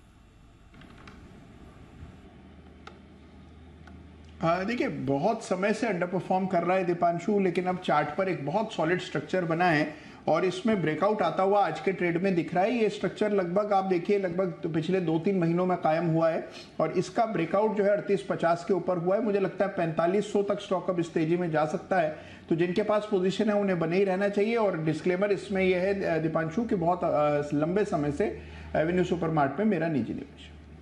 तो ये है आपके लिए एवेन्यू सुपरमार्ट्स, जहां पर आपको रखनी है नजर। एक स्टॉक जिस पर जैन साहब की भी राय लेनी है, पॉली मेडिक्योर। जैन साहब 11.5% ऊपर है आज ये पॉली मेडिक्योर, इस पर बड़ी मूव आ रही है। फार्मा हेल्थ केयर से जुड़े सेक्टर्स की हम बात कर रहे हैं, यहां पर क्या चल रहा है सर? 12% ऊपर पॉली मेडिक्योर। बिल्कुल बिल्कुल, मुझे खुशी की बात यह लगती है कि मैंने रिसेंटली इनफैक्ट जैन साहब के जेम्स में भी रेकमेंड किया हुआ है, और अगेन ये कंपनी वैसे रूट्स जयपुर के हैं बट दिल्ली बेस्ड प्रमोटर्स है, बट ओवरऑल जो मैं देख रहा था, मैंने काफी नीचे के लेवल से, मैंने पोस्ट कोरोना भी इसको 200-250 के लेवल्स पे रेकमेंड किया, और वहां उसके बाद 2 या 3 बार मैंने जेम्स में कवर किया, एसपीएल मिड कैप में किया, और अभी रिसेंटली 900 के लेवल्स पे भी रेकमेंड किया। और मुझे लगता है देखिए कंपनी एक्स्ट्रा ऑर्डिनरी है, और देखिए मेडिकल जो कंज्यूमेबल्स और डिवाइसेस है इनमें ये मतलब टॉप कंपनी, इंडिया की टॉप एक्सपोर्टर है और सर्टनली परफॉर्म कर ही रही है। रिटर्न नंबर्स बढ़िया, मैनेजमेंट क्वालिटी बढ़िया और एक्सपेंशन भी गजब का कर रही है। वैल्यूएशन जरूर से महंगे लगते हैं कई बार, बट फिर भी मुझे लगता है कि देखिए पी मल्टीपल को नहीं देखते हुए अगर आप पोटेंशियल को देखते हैं और परफॉर्मेंस को देखते हैं, और इस बार का जो क्वार्टर था इनका बेस्ट एवर क्वार्टर गया और बेस्ट एवर ईयर भी गया, 180 करोड़ का पैट रहा। सो आई थिंक जिन्होंने ले रखा है वो थोड़ी बहुत अगर कोई प्रॉफिट बुकिंग करना चाहे, क्योंकि मार्केट्स अच्छे हैं, दूसरे एवेन्यूज भी काफी मिल रहे हैं जहाँ पे इन्वेस्ट कर सकते हैं, but otherwise those who are long term investors they can continue holding the stock, क्योंकि परफॉर्मेंस और कैश फ्लोज और नंबर्स ये सब बढ़िया आ रहे हैं। और आगे भी मुझे लगता है जिस तरीके से हेल्थ केयर सेक्टर में आज हॉस्पिटल्स की बात की हमने, या फार्मा कंपनीज है, या ये पूरा सेक्टर आगे आने वाले दिनों में बढ़िया करेगा, तो मेरे हिसाब से it's a good hold for the long term investors. Okay, तो थोड़ा होल्ड करें, थोड़ा पार्ट प्रॉफिट बुक करके, और दूसरे कई सारे एवेन्यू अच्छे हैं जो जैन साहब कह रहे हैं मिल रहे हैं, वहां पर लगाए। अच्छा, तो जैन साहब वो दूसरे वाले इससे अच्छे वाले कौन कौन से हैं वो बताओ। क्या बताया अनिल जी, हाँ। इतने सारे रोज जैन साहब के जेम्स देते हैं वो। अच्छा, ओके। तो अभी पॉली मेडिक्योर में पार्टली प्रॉफिट बुक करके कल सुबह 9:30 बजे का इंतजार करें, जैन साहब आपको जेम्स देने के लिए जुड़ जाएंगे, तब आप कुछ और हीरो मोती अपने खजाने के लिए खरीद सकते हैं। आइए, बहुत तनाव में है सारे लोग, जिस तरह से बाजार नीचे आया ना, देखो सबके चेहरे कैसे लटके, मूड खराब हो गया, मूड भी खराब है। ऐसा ठीक किया जाए। आइए बताइए जी बंसल जी, कल क्या कर रहे हैं? अनिल जी कल छुट्टी कर रहे हैं। अनिल जी बताया तो अनिल जी वो जैन साहब के ससुराल वालों से इंस्पायर्ड होके यस, मेरी वाइफ के कजन्स अनिल जी मेरे को ऑन हॉलिडे लेके जा रहे हैं। हाँ, ओके, ध्यान से ले जाना, 1-2 बाउंसर साथ में ले जाना भाई साहब। क्या वाइफ की कजिन से बच के बाउंसर 2-4 दोस्तों को भी ले जाए। जी कुणाल जी।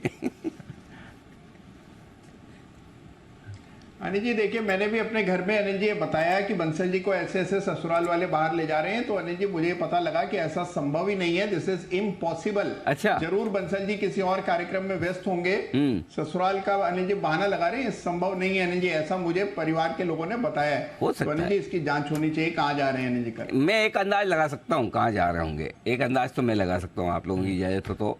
वो जहाँ जाने की एक संभावना बनती है, क्योंकि कल फ्राइडे है, और कहाँ जा सकते हैं? बताइए। नूपुर बताइए, नूपुर बताइए। सर मूवी देखने जा सकते हैं। कौन सी? आदिपुरुष। वाह, बंसल जी। बंसल जी की फेवरेट भी रही है हमेशा। बंसल जी को चिंता भी बहुत है, 600 करोड़ लग गए, 600 करोड़ की ऐसी की भरपाई कैसे होगी? बताइए, कल रिलीज हो रही है? हाँ सर, कल रिलीज हो रही है। पीवीआर के लिए तो अच्छी खबर है, प्रोड्यूसर शायद रिकवर कर ना पाए अपनी सारी कॉस्ट, लेकिन जो बुकिंग्स अभी तक आई है वो काफ़ी स्ट्रॉन्ग है। इन सारी जो भी अभी तक पीवीआर और सिनेपोलिस अपने नंबर्स दे रहे हैं, ऑलमोस्ट 5 लाख टिकट्स अभी तक पीवीआर आईनॉक्स पे बुक हो चुकी है। सिनेपोलिस ने बोला है 50,000 टिकट्स ऑलरेडी उन्होंने बुक कर दिए, 5 भाषा में रिलीज होगी। 20% प्रीमियम पर भी ये बुकिंग चालू है, 2,000 तक की टिकट पहुंच गई है पीवीआर आईनॉक्स में सर। तो काफ़ी महंगा ये होने वाला है, कॉस्ट भी ज़्यादा है, लेकिन रिकवरी भी हो सकती है। 400 करोड़ तक का लाइफ टाइम कलेक्शन आ सकता है। एडवांस बुकिंग की अब तक जो नंबर आ रहे हैं वो मैं बता देती हूँ। एडवांस बुकिंग 25 करोड़ तक हुई है। फर्स्ट डे का कलेक्शन अनुमान लेके चल रहे कि 80 से 90 करोड़ के आसपास का होगा। फर्स्ट वीक में 200 करोड़ तक जा सकता है ये आंकड़ा, और लाइफ टाइम कलेक्शन 400 करोड़ के आसपास का होगा। ये अभी तक अनुमान बन रहा है। ये इंडिया के कलेक्शन से इंटरनेशनल कलेक्शंस इसमें ऐड नहीं किए गए। साथ ही साथ ये भी माना जा रहा है कि पठान के बाद ये ऐसी मूवी होगी जो सुपरहिट हो सकती है। फिलहाल कुछ मूवीज नहीं आ पाई थी, जिसके चलते ऑक्यूपेंसी लेवल्स काफ़ी घटे थे पीवीआर और आईनॉक्स के। फिलहाल कुछ दिनों में जो केरला स्टोरी और फास्ट टैग्स आई थी उसके चलते थोड़ी इम्प्रोवाइजेशन देखी गई। 24% से बढ़कर 32% के ऑक्यूपेंसी लेवल्स हुए थे, लेकिन अब हो सकता है कि ये बढ़े इससे, आदिपुरुष से, और आने वाले जो पाइपलाइन है वो भी काफ़ी स्ट्रॉन्ग है। एडवांस बुकिंग काफ़ी स्ट्रॉन्ग है, और जो फीडबैक सोशल मीडिया से इस मूवी को मिला था उसके बाद एक टर्न अराउंड यहाँ पे आ सकता है मल्टीप्लेक्स कंपनीज के लिए, क्योंकि एडवांस बुकिंग काफ़ी स्ट्रॉन्ग आ रही है। तो ये इंटरेस्टिंग है। तो आप कह रही हैं कि बिजनेस अच्छा करेगी, शायद अपनी कॉस्ट नहीं रिकवर करे, बट पीवीआर के लिए, थिएटर्स के लिए अच्छा होगा, क्योंकि 24% पे ऑक्यूपेंसी लेवल पहुंच गए थे। अगर ये हिट होती है तो 32% सीधा वहां पे दिखेगा, तो पॉजिटिव है। चलिए, पॉजिटिव है। बंसल जी, एक बार चार्ट पर तो राय बनती है, पीवीआर ऑलमोस्ट 1500 के लेवल्स हमने इसमें आते हुए दिखे हैं। 2 दिनों में अच्छा रिवाइवल है। प्रोड्यूसर्स पैसा बनाए या बनाए, थिएटर्स तो पैसा इस पर बनाएंगे सर? नहीं देखिए दीपांशु, नीचे से चार्ट के अंदर रिवर्सल है, एक रैली बनी हुई है स्टॉक के अंदर, तो जिनके पास है दीपांशु बिल्कुल बने रहने की राय है। स्टॉक में रैली भी बनी है और टेक्निकली 1470 नीचे में एक अच्छा सपोर्ट है। बट दीपांशु 2-3 चीज़ें हैं। देखिए नुपुर तो एकदम मतलब कि बाई क्वालिफिकेशन सीए हैं, बट बिल्कुल खोजी पत्रकार टाइप वो खोज करती हैं। तो मेरे को ऐसा लगता है उन्होंने पूरी रिसर्च नहीं करी। जैसे वो प्रिंट मीडिया पे चली गई हैं कि एडवांस बुकिंग का आंकड़ा है, तो वो जो पीवीआर का ऐप तो अब हाथ में है, तो एक बार पूरा उसमें भी आंकड़े को वेरीफाई करना चाहिए ना कि 24% की बुकिंग है कि नहीं है। मैंने चेक करा था 2 दिन पहले, तो उतनी बुकिंग नहीं है जितनी प्रिंट मीडिया लिख रहा है। तो एक उस पर प्रश्न चिन्ह है। और अनिल जी, दूसरा मुझे चिंता इस चीज़ की नहीं है कि आदि पुरुष में 600 करोड़ रुपए लग गया, वो कैसे रिकवर होगा। मुझे चिंता इस चीज़ की है कि पड़ोसी का अनिल जी, वो एवेन्यू सुपरमार्ट अनिल जी, वो आज रैली ले रहा है। और तीसरा अनिल जी, जो आपने मुझे बोला बाउंसर्स लेके जाने के लिए बोला, तो आप देखिए ऑन एयर वो हमारे जैन साहब रोज गंदी सी चाय पी रहे होते हैं, कप हाथ में लेके आज जूस पी रहे हैं, ससुराल में बैठे हैं। तो अनिल जी, बाउंसर्स की रिक्वायरमेंट नहीं है वहां पर। ठीक है, मान लिया, लेकिन ये जैन साहब का जूस पीना और बाउंसर, इन दोनों का कोरिलेशन किसी को समझ में नहीं आया। किसी को आया? नहीं, ऊपर से गया। किसी को आया तो मुझे समझाया, किसी को नहीं आया। दोनों में क्या कोरिलेशन है जैन साहब के जूस और बाउंसर में? अनिल जी, जैन साहब अपने ससुराल में गए हुए हैं ना। वो तो पता है सबको, पूरा अब तो पूरी दुनिया को पता चल गया। इतनी खातिर हो रही है उनकी। हाँ ऐसा कुछ नहीं है भाई साहब। देखो ऐसा है, जैन साहब अपनी खुद की इज्जत बढ़वाने के लिए मार्केट में गए, जूस लेके आए, बार बार दिखा के पिला रहे हैं।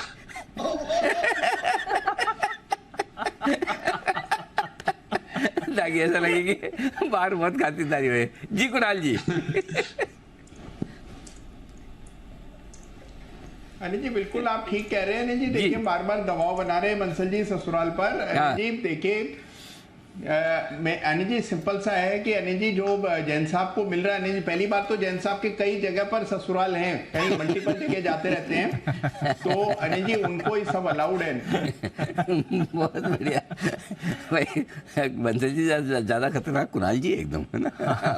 पकड़ लेते हैं। चलिए, तो 3:15 होना चाहते हैं और इस वक्त 70 पॉइंट नीचे हम निफ्टी पर हैं, 16,685 के आसपास, और बैंक निफ्टी 43,425 के आसपास। तो आज हम वही बात करें दीप, कहीं से भी साइजेबल रिकवरी आने के चांस दिख नहीं रहे।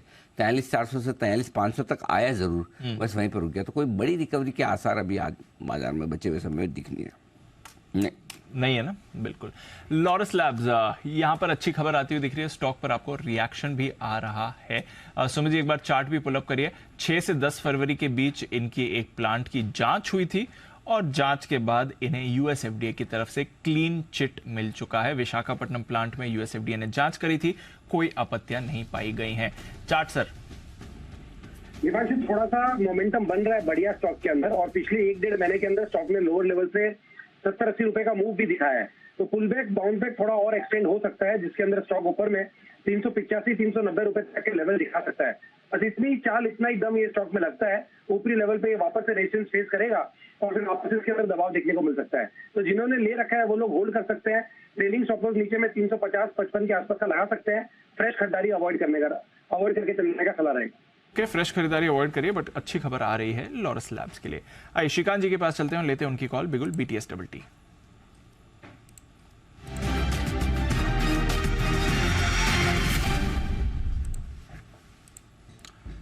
बताएं सर।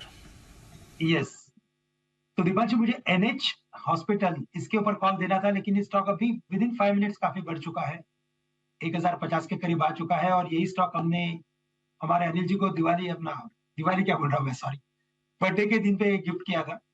एक मिनट श्रीकांत जी, इससे एक बात तो सिद्ध हो जाती है, आप साल भर में किसी को कोई गिफ्ट देते नहीं हो, खाली दिवाली के दिन देते हो। इसलिए गिफ्ट बोलते दिवाली याद आ गई। इसका मतलब साल में कभी गिफ्ट नहीं देते किसी को। जैन साहब सही है ये? मैंने तो बहुत सारे गिफ्ट दिए अनिल जी इस बार आपके बर्थडे पे। अरे मेरी गिफ्ट की बात नहीं है, मैं श्रीकांत जी की बात कर रहा हूँ। श्रीकांत जी के गिफ्ट के नाम पे दिवाली जुड़ गई, इसका मतलब क्या है? आज मैं साल में एक ही बार गिफ्ट देता होगा दिवाली का, करेक्ट? बिल्कुल बिल्कुल। तो श्रीकांत जी हर महीने दिया करो, मेरी हर महीने 2 तारीख को बर्थडे आती है, मंथली वाली। जैसे आजकल एनिवर्सरी मनाते हैं ना। हाँ, हाँ जी श्रीकांत जी। आपका बर्थडे रहेगा और दर्शकों की दिवाली रहेगी। वाह ये क्या बात है, बढ़िया है, गजब गजब, वाह, बताएं सर। दिवाली गिफ्ट और दिवाली के दिन हम इतने गिफ्ट दे देते हैं ना कि पूरे साल भर में देने की जरूरत ही नहीं है। बहुत चाहिए, देखा दिवाली का ही नाम मेरे को लगा ही कि दिवाली में एक ही बार देते हैं आप साल में। बताइए सर। वैसे करंट लेवल से स्टेट बैंक ऑफ इंडिया में वीकनेस लग रहा है। 567 565 के करीब ये ट्रेड कर रहा है। मुझे लगता है कि जैसे इसमें डाइवर्जेंस बना है, ये स्टॉक थोड़ा और गिरेगा और जो 43,000 के लेवल्स जो आप सोच रहे हो अनिल जी के, शायद वो लेवल्स भी आ सकते हैं पैनिक में। तो उन लेवल्स को कंट्रीब्यूट करने के लिए स्टेट बैंक यहाँ से 555 के लेवल्स दिखा सकता है। तो एक छोटा सा ही ट्रेड है, बीटीएसटी ट्रेड है, एसटीबीटी ट्रेड है। तो करंट लेवल से शॉर्ट करें 566 567 पे, स्टॉप लॉस यहाँ पे रखे 572 का, 5 रुपए का स्टॉप लॉस रखे। टारगेट्स 10 से 12 रुपए के नजर आते हैं। ओके, तो यह है आपके लिए एसबीआई, जहां पर आपको करनी है खरीदारी। यहाँ पर आपको एक्शन बनते हुए दिख सकता है। बैंक्स यहाँ पर आपको मूव आती हुई दिख रही है, माफ कीजिए बिकवाली है, करनी है 555 के टारगेट के लिए, यहाँ पर बिकवाली करके चलिए। थोड़ा बैंक निफ्टी का प्रेशर अभी भी है, 600 पॉइंट का कट है, 43,400 पर आ गया है bank Nifty.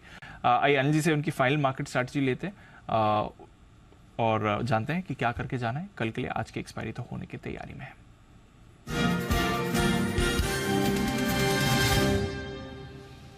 Sir bank Nifty की सिचुएशन तो और ख़राब हो चुकी है, 600 पॉइंट ऑलमोस्ट बैंक निफ्टी नीचे दिख रहा है, इसलिए निफ्टी पर भी थोड़ा प्रेशर है। 18,700 के जस्ट नीचे, हालांकि निफ्टी पर उतनी गिरावट नहीं है। नैस्डैक फ्यूचर्स अब थोड़ी प्रेशर ज़्यादा दिखा रहे हैं, 100 पॉइंट नीचे नैस्डैक फ्यूचर्स हैं। डाउ फ्यूचर्स में तो आपको मामूली सी गिरावट है, सिर्फ 30 पॉइंट नीचे है। S&P 500 फ्यूचर्स भी करीब 0.5% नीचे है, तो वहाँ पर भी प्रेशर के संकेत हैं। यूरोप के बाजार ठीक ठाक हैं, यूके तो बाजार पॉजिटिव हो गए इस समय, बाकी भी एक्शन ठीक है। क्या करके जाना है सर? दीप देखिए, वैसे तो व्यू तेजी का है, लेकिन चूंकि आज ग्लोबल मार्केट हमें और देखना है, तो मेरा ये समझना है कि अगर आपकी शॉर्ट पोजीशन है तो थोड़ा सा पार्टली बुक भी कर सकते हैं। थोड़ा ग्लोबल खराब दिख रहा है, ऐसा लग रहा है कि शायद कमजोरी वाला हो सकता है, चाहे तो खरीद लें। लेकिन ये है कि लेवल बैंक निफ्टी में थोड़ा अच्छा आ चुका है, खरीदने की रेंज में आ रहा है। मैं एग्जैक्टली एकदम वैसा तो नहीं कि जहां बिल्कुल सारा ही खरीद ले, ये 44,200 250 के आसपास होता तब तो करेक्शन पूरा कर दिया, तो कल हो सकता है 150 200 और नीचे लेना पड़े, तो थोड़ा अभी लीजिए, थोड़ी शॉर्ट अभी काटिए, थोड़ा कल के लिए छोड़िए। ये तो बात हुई बैंक निफ्टी की। बैंक निफ्टी में मैं इस लेवल पे शॉर्ट करने के फेवर में नहीं हूँ, ठीक है। अब रहा सवाल निफ्टी का। निफ्टी में आज भी हम इस लेवल पे कुछ नहीं करेंगे, क्योंकि निफ्टी अभी तक कमजोर हुआ ही है, न तो इसने करेक्शन पूरा किया है, न अभी ये बाइंग रेंज में आया। सो अगर इसको खराब नहीं होना, यहीं से बढ़ जाना है तो कल की कल देखेंगे। खराब होकर अगर नीचे आना है तो अच्छे सपोर्ट लेवल पे कल आने हैं तो फिर खरीदेंगे। 18,550 तो पहला लेवल चाहिए जहां खरीदें, वहां से बहुत दूर है अभी भी। तो बैंक निफ्टी में रिस्क रिवॉर्ड रेशियो थोड़ा फेवरेबल है, निफ्टी में फेवरेबल नहीं है, इसलिए निफ्टी में नोटा है। बैंक निफ्टी में 50% आप शॉर्ट काट सकते हैं, 50% लॉन्ग कर सकते हैं, बाकी कल। और जो भी करें सिर्फ ऑप्शन के जरिए या हेजिंग के साथ, नहीं तो कल सुबह करें, ज़्यादा बढ़िया। जिनको रिस्क लेने की इच्छा नहीं है कल सुबह ही करें, बेटर ही है कल सुबह ही करें। हाँ, क्योंकि आज अगर आपको लेना तो एक ही कंडीशन पे कि 200 पॉइंट और बैंक निफ्टी नीचे खुला तो मुझे डर नहीं लगेगा, मैं लेने की सोचूंगा। अभी 43,400 पे ले रहा हूँ, 43,200 पे और लूंगा और 43,000 का मेरा स्टॉप लॉस होगा। अगर ये आपकी मानसिक स्थिति है और इसको आप एग्जीक्यूट करने को तैयार है तब तो लीजिए, नहीं तो कल सुबह नहीं तो नहीं करिए। Got it. चलिए, ये क्लियर स्थिति है आपके लिए इस समय बाजार पर। आइए बैन से बेनिफिट, ये भी अपडेट ले लिया जाए। कई सारे स्टॉक्स हैं, 7 स्टॉक्स इनफैक्ट इस समय बैन लिस्ट में। क्या कुछ बदलाव हो सकते हैं जानते हैं आशीष के साथ बैन से बेनिफिट में।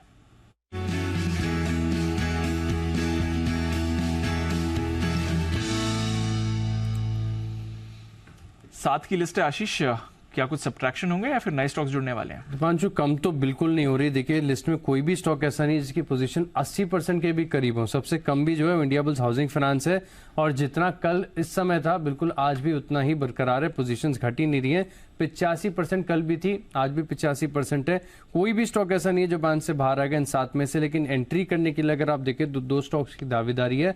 सबसे पहला L&T फाइनेंस, बड़ा मूव भी यहाँ पर देखने को मिला, 119% हो गई है मार्केट वेट पोजीशन में, 95% के आंकड़े को काफी अच्छी तरीके से क्रॉस कर लिया। और कल के सत्र में भी अगर आप देखें तो 93% के आसपास पोजीशंस बंद हुई थी, तो कंफर्म है, पक्का है L&T फाइनेंस स्टॉक बैन में आएगा। इसके अलावा अगर आप देखें तो एक स्टॉक ऐसा भी है जहां पर बेरिशनेस काफी ज्यादा है, टाटा केमिकल्स। पिछले 2 दिनों से काफी एक्शन है यहाँ पर, 95% है, बॉर्डर लाइन के करीब है, थोड़ा सा समय भी बचा हुआ है। तो मुश्किल है कहना कि टाटा केमिकल पक्का आएगा कि नहीं आएगा, लेकिन नजर रख सकते हैं यहाँ पर भी। 7 से अब हो सकता है कि कल आपको 9 स्टॉक बैन में मिले। तो 7 से 9 स्टॉक्स बैन में हो सकते हैं। टाटा केमिकल्स 2 दिनों से हम इस पर प्रेशर भी देख रहे हैं, दोनों से एनर्जी की बिकवाली की राय भी है, दोनों टारगेट्स भी हिट हुए हैं। और L&T फाइनेंस यहाँ पर भी जबरदस्त एक्शन है, ये भी बैन में आ सकता है। तो लंबी होने वाली है लिस्ट, छोटी होने की तो इस समय कोई संभावना दिख नहीं रही है। शुक्रिया आशीष इस अपडेट के लिए। आइए एक बार रुपए पर भी डाल देते हैं नजर। हम नेहा से सुबह बात भी कर रहे थे, रुपया पर अब आप थोड़ी वीकनेस बनते हुए देख रहे हैं, बट एसेंशियली अभी भी 1 महीने की ऊंचाई के आसपास ट्रेड कर रहा है। नेहा जरा बताइए क्या इंपॉर्टेंट रहेगा रुपए के लिए, स्पेशली अब तो जो फेड की पॉलिसी और कमेंट्री भी आई है। करेक्ट दीप, आपने सही कहा, हम ऑलमोस्ट 4 से 5 हफ्ते के हाईस के पास रुपए को देख रहे हैं। चॉपी ट्रेड है, लेकिन अगर आप नोटिस करें ये महीना आधा गुजर चुका है और इसकी ट्रेजेक्टरी डॉलर के मुकाबले स्ट्रेंथ की ही रही है। जब मैंने चेक किया हफ्ते भर के लिहाज से 0.1% से अधिक की स्ट्रेंथ रुपए ने डॉलर के मुकाबले दिखाई है। और अगर इस पूरे महीने की बात करें 0.9% की स्ट्रेंथ है, और ये लगातार 2 से 3 हफ्ते जो इसकी ट्रेजेक्टरी है, मोमेंटम है, स्ट्रेंथ का ही है। अब ये जो स्ट्रेंथ 2 दिनों में देखने को मिली है, उसके पीछे कारण क्या है? डॉलर इंडेक्स भले ही अब यहां से कुछ रिकवर कर रहा हो, लेकिन है 103 के नीचे ही, और हमने इसमें थोड़ा जो प्रेशर बनता हुआ देखा है, उसका सपोर्ट यहां पर मिला है। अमेरिकी फेड निर्णय वैसे ही लिया जैसे एक्सपेक्टेड था, तो उसका भी आप काफी हद तक कह सकते हैं कि सपोर्ट मिला है। सबसे बड़ा ट्रिगर यहां पर आप कह सकते हैं इक्विटी मार्केट की तरफ से आया है। कितनी भी उतार चढ़ाव यहाँ देखने को मिल रही हो, हम अपने रिकॉर्ड हाइस पर बने हुए हैं। FIIs की तरफ से अच्छी खासी खरीदारी है, DIIs की तरफ से भी अब तक जितनी भी खरीदारी देखने को मिली है ठीक ठाक रही है। भारत की थोक महंगाई दर लगातार दूसरे महीने कॉन्ट्रैक्ट हुई है, नवंबर 2015 के निचले स्तर पर है। और जो रिटेल इन्फ्लेशन के आंकड़े आए वो भी बहुत सपोर्टिव रहे हैं, ऑलमोस्ट 2 साल के लोज पर ग्रोथ यहां देखने को मिली है। बड़ी करेंसीज की बात करें वो भी डॉलर के मुकाबले यहां पर तगड़ी है। और दीपांशु, मैंने कुछ सोर्सेज से यूं ही बातचीत की तो उन्होंने बताया कि 2 बड़े कॉर्पोरेट हाउसेज हैं जिनकी तरफ से कुछ डॉलर इन्फ्लोज देखने को मिले, और 2 बड़े फॉरेन बैंक्स हैं जिन्होंने डॉलर में बिकवाली की है। तो ये कुछ प्रमुख कारण है जिसकी वजह से हमने रुपए में पिछले 2 दिनों में स्ट्रेंथ देखी। अब आउटलुक ये बन रहा है कि स्ट्रेंथ जारी रहेगी।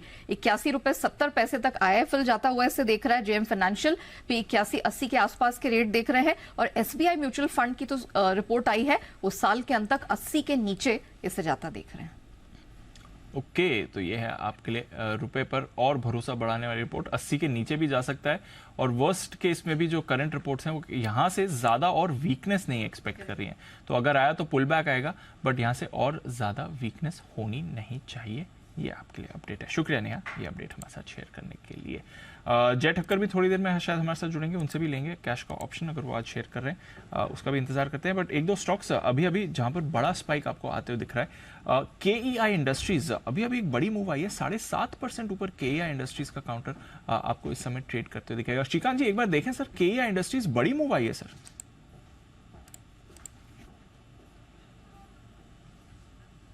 तेजी बनी है, और अभी 3 दिन पहले स्टॉक 2000 के करीब था, अभी 2350 के करीब आ चुका है। Based on technicals and based on extensions, मुझे लगता है कि करंट लेवल्स यानी कि 2350 2375 पे वापस एक रेजिस्टेंस उभर के आ रहा है, तो उन लेवल्स के करीब केयरफुल रहना जरूरी है। यानी यही है कि इन लेवल्स पे खरीदारी अवॉइड करें। अगर कोई करेक्शन अगर आता है तो 2150 के करीब इसमें कुछ लॉन्ग पोजीशंस बनाई जा सकती है, लेकिन करंट लेवल से बिल्कुल लॉन्ग पोजीशंस को अवॉइड करें। से बिल्कुल लॉन्ग पोजीशंस को अवॉइड करिए। ये है KEI इंडस्ट्रीज का, और एंड में बड़ा स्पाइक इस पर आ रहा है। आइए जय भैया तैयार, कैश का option.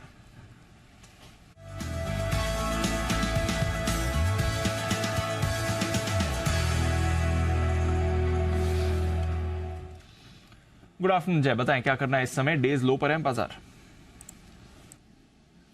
Ji good afternoon to you Deep, and good afternoon to you Anil ji. Deep, एक रिवर्सल डेफिनेटली आज देखने मिला है बैंक्स में, और अगर हम कहें तो निफ्टी में भी इनफैक्ट, बट निफ्टी रिलेटिवली तो आउट परफॉर्म ही कर रहा है बैंक निफ्टी को, बट देन बैंक निफ्टी में क्लियर कट एक दबाव है। और ICICI बैंक ने अपनी रेंज में से ब्रेक डाउन दिया है दीप, तो यहाँ पे ICICI बैंक का 930 के स्ट्राइक का कॉल ऑप्शन खरीदने की सलाह है, जो भी 13 रुपये पर ट्रेड कर रहा है। 13 रुपये पर खरीदे, 7 रुपये का दीप स्टॉप लॉस होगा 6 पॉइंट्स का।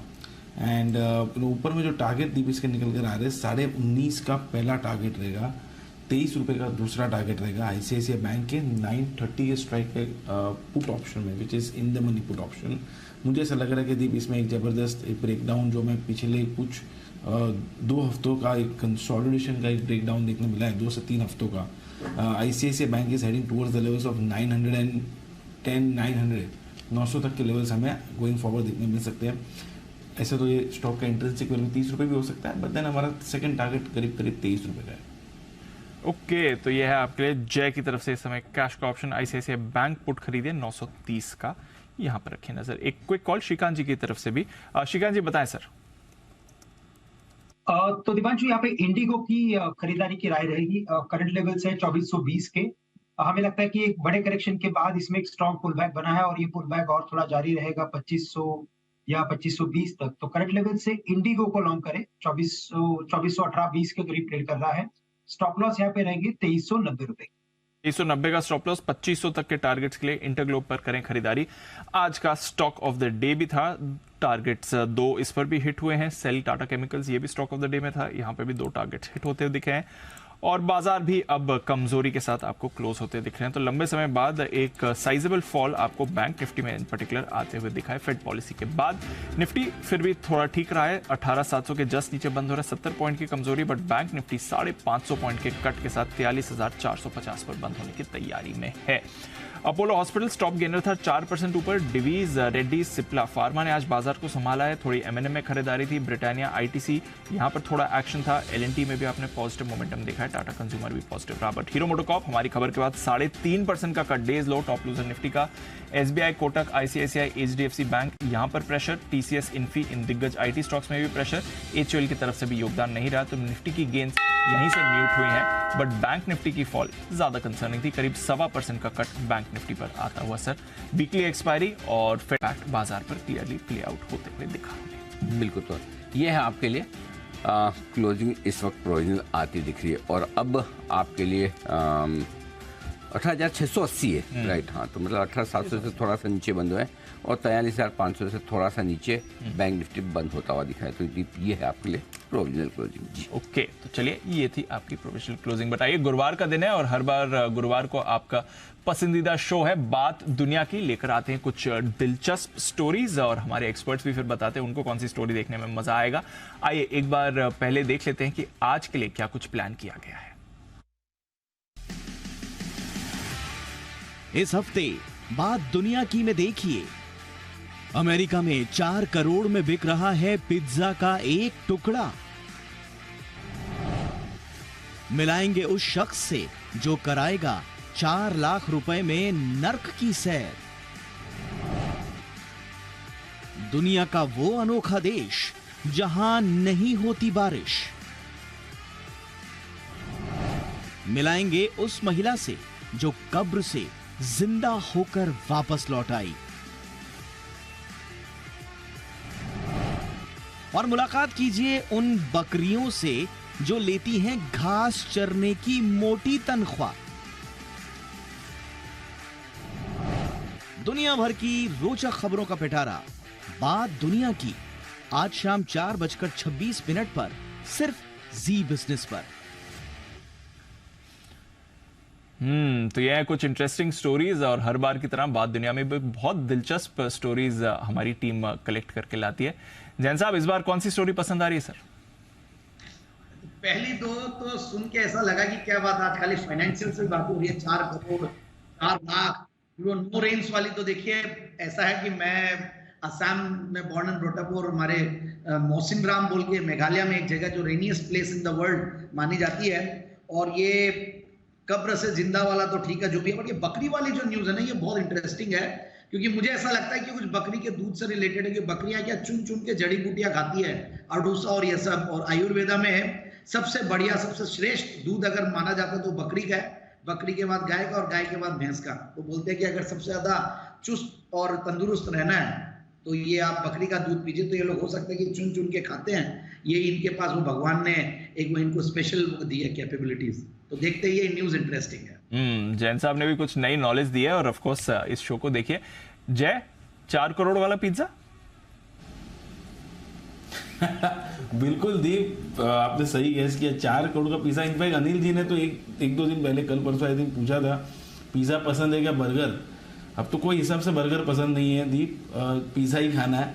और 4 करोड़ का पिज्जा अगर ना मिले, उसका एक पीस भी मिल जाए तो ठीक है, दीप। और बकरी वाला तो ठीक है, but pizza I think top कर गया इसमें। बिल्कुल, पिज्जा टॉप कर गया। इसमें 4 करोड़ वाला पिज्जा कोई खिला दे तो मजा आ जाए। बट बात दुनिया की हर बार की तरह कुछ दिलचस्प स्टोरीज आज शाम 4:30 बजे देखना ना भूलें आप। आइए आगे बढ़ते हैं। अगर आपने पैसे बचाए हैं तो आपका बुढ़ापा परिवार के लिए कभी बोझ नहीं हो सकता, लेकिन हाल के एक चौंकाने वाले सर्वे के मुताबिक देश में करीब 75% बुजुर्ग महिलाओं की कोई सेविंग नहीं है। इसके चलते उन्हें तमाम दिक्कतों का सामना करना पड़ता है। ये आंकड़े बुजुर्ग महिलाओं से जुड़े हैं, लेकिन ऐसे ही हालात सभी बुजुर्ग लोगों के हैं। तो ऐसे में आज शाम 6 बजे सीनियर सिटीजन सेविंग के महत्व पर होगी चर्चा। समझेंगे कि जब हम कमाते हैं तभी बुढ़ापे में सेविंग्स क्यों करनी जरूरी है, बुढ़ापे के लिए सेविंग्स क्यों जरूरी है, ऐसे कौन कौन से विकल्प हैं जिसके जरिए आप अपना बुढ़ापा सुरक्षित कर सकते हैं। एक्सपर्ट से होगी चर्चा। Anupama Dutta, head policy and research, HelpAge India, और साथ ही हर्ष रुंगटा जो कि हैं फाउंडर फी ओनली इन्वेस्टमेंट के। तो शाम 6 बजे जरूर देखिए बुढ़ापे की लाठी, निवेश ही साठी। अच्छे फंड में निवेश करने से पहले निवेशक फंड का पिछला प्रदर्शन, फंड का AUM, स्टार रेटिंग इत्यादि देखते हैं। कई ऐसी रेटिंग एजेंसीज भी हैं जो फंड को अलग अलग पैमानों पर परखकर बेस्ट फंड चुनती हैं। आज समझेंगे कौन से ऐसे पैमाने हैं जिसे फंड का सिलेक्शन आसान होता है, और सिर्फ स्टार रेटिंग और पिछले प्रदर्शन से फंड चुनने में क्या नुकसान हो सकता है। शाम 6:30 बजे मनी गुरु में देखिए टॉप रेटिंग, मुनाफे की गारंटी। हमारे साथ होने वाले हैं प्रवीण बाजपेयी, फाउंडर फिनफिक्स, और Vishwajeet Parashar, mutual fund expert. इसके अलावा मॉनसून की शुरुआत होने से पहले मौसम विभाग ने एक बुरी खबर सुनाई है। IMD के मुताबिक अब तक देश में आधे से अधिक जिलों में सिर्फ 15 से 20% की बारिश हुई है। इस बार थोड़ा डिले भी हुआ है मानसून का ऑनसेट, यानी कि 80% का डेफिसिट चल रहा है पहले 2 हफ्तों में। इसकी वजह से एल नीनो को बताया जा रहा है। अगर देश में सूखे के हालात पैदा होते हैं तो देश में क्या है तैयारियां। आज इंडिया 360 की कवर स्टोरी में इसी मुद्दे पर होगी विस्तार में चर्चा। जरूर देखें एल नीनो की मार, सूखे के लिए तैयार।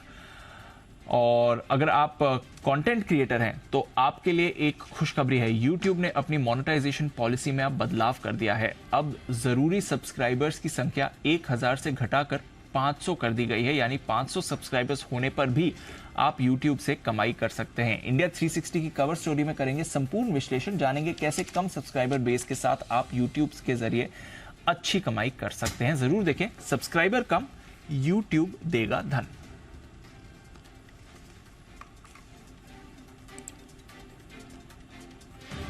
चलिए फाइनल क्लोजिंग की फिगर्स हमारे सामने। 18,670 के जस्ट नीचे निफ्टी बंद हुआ है। 68 पॉइंट का कट, ऑलमोस्ट 550 पॉइंट्स का कट आपको बैंक निफ्टी पर दिखा है 43,450 के जस्ट नीचे।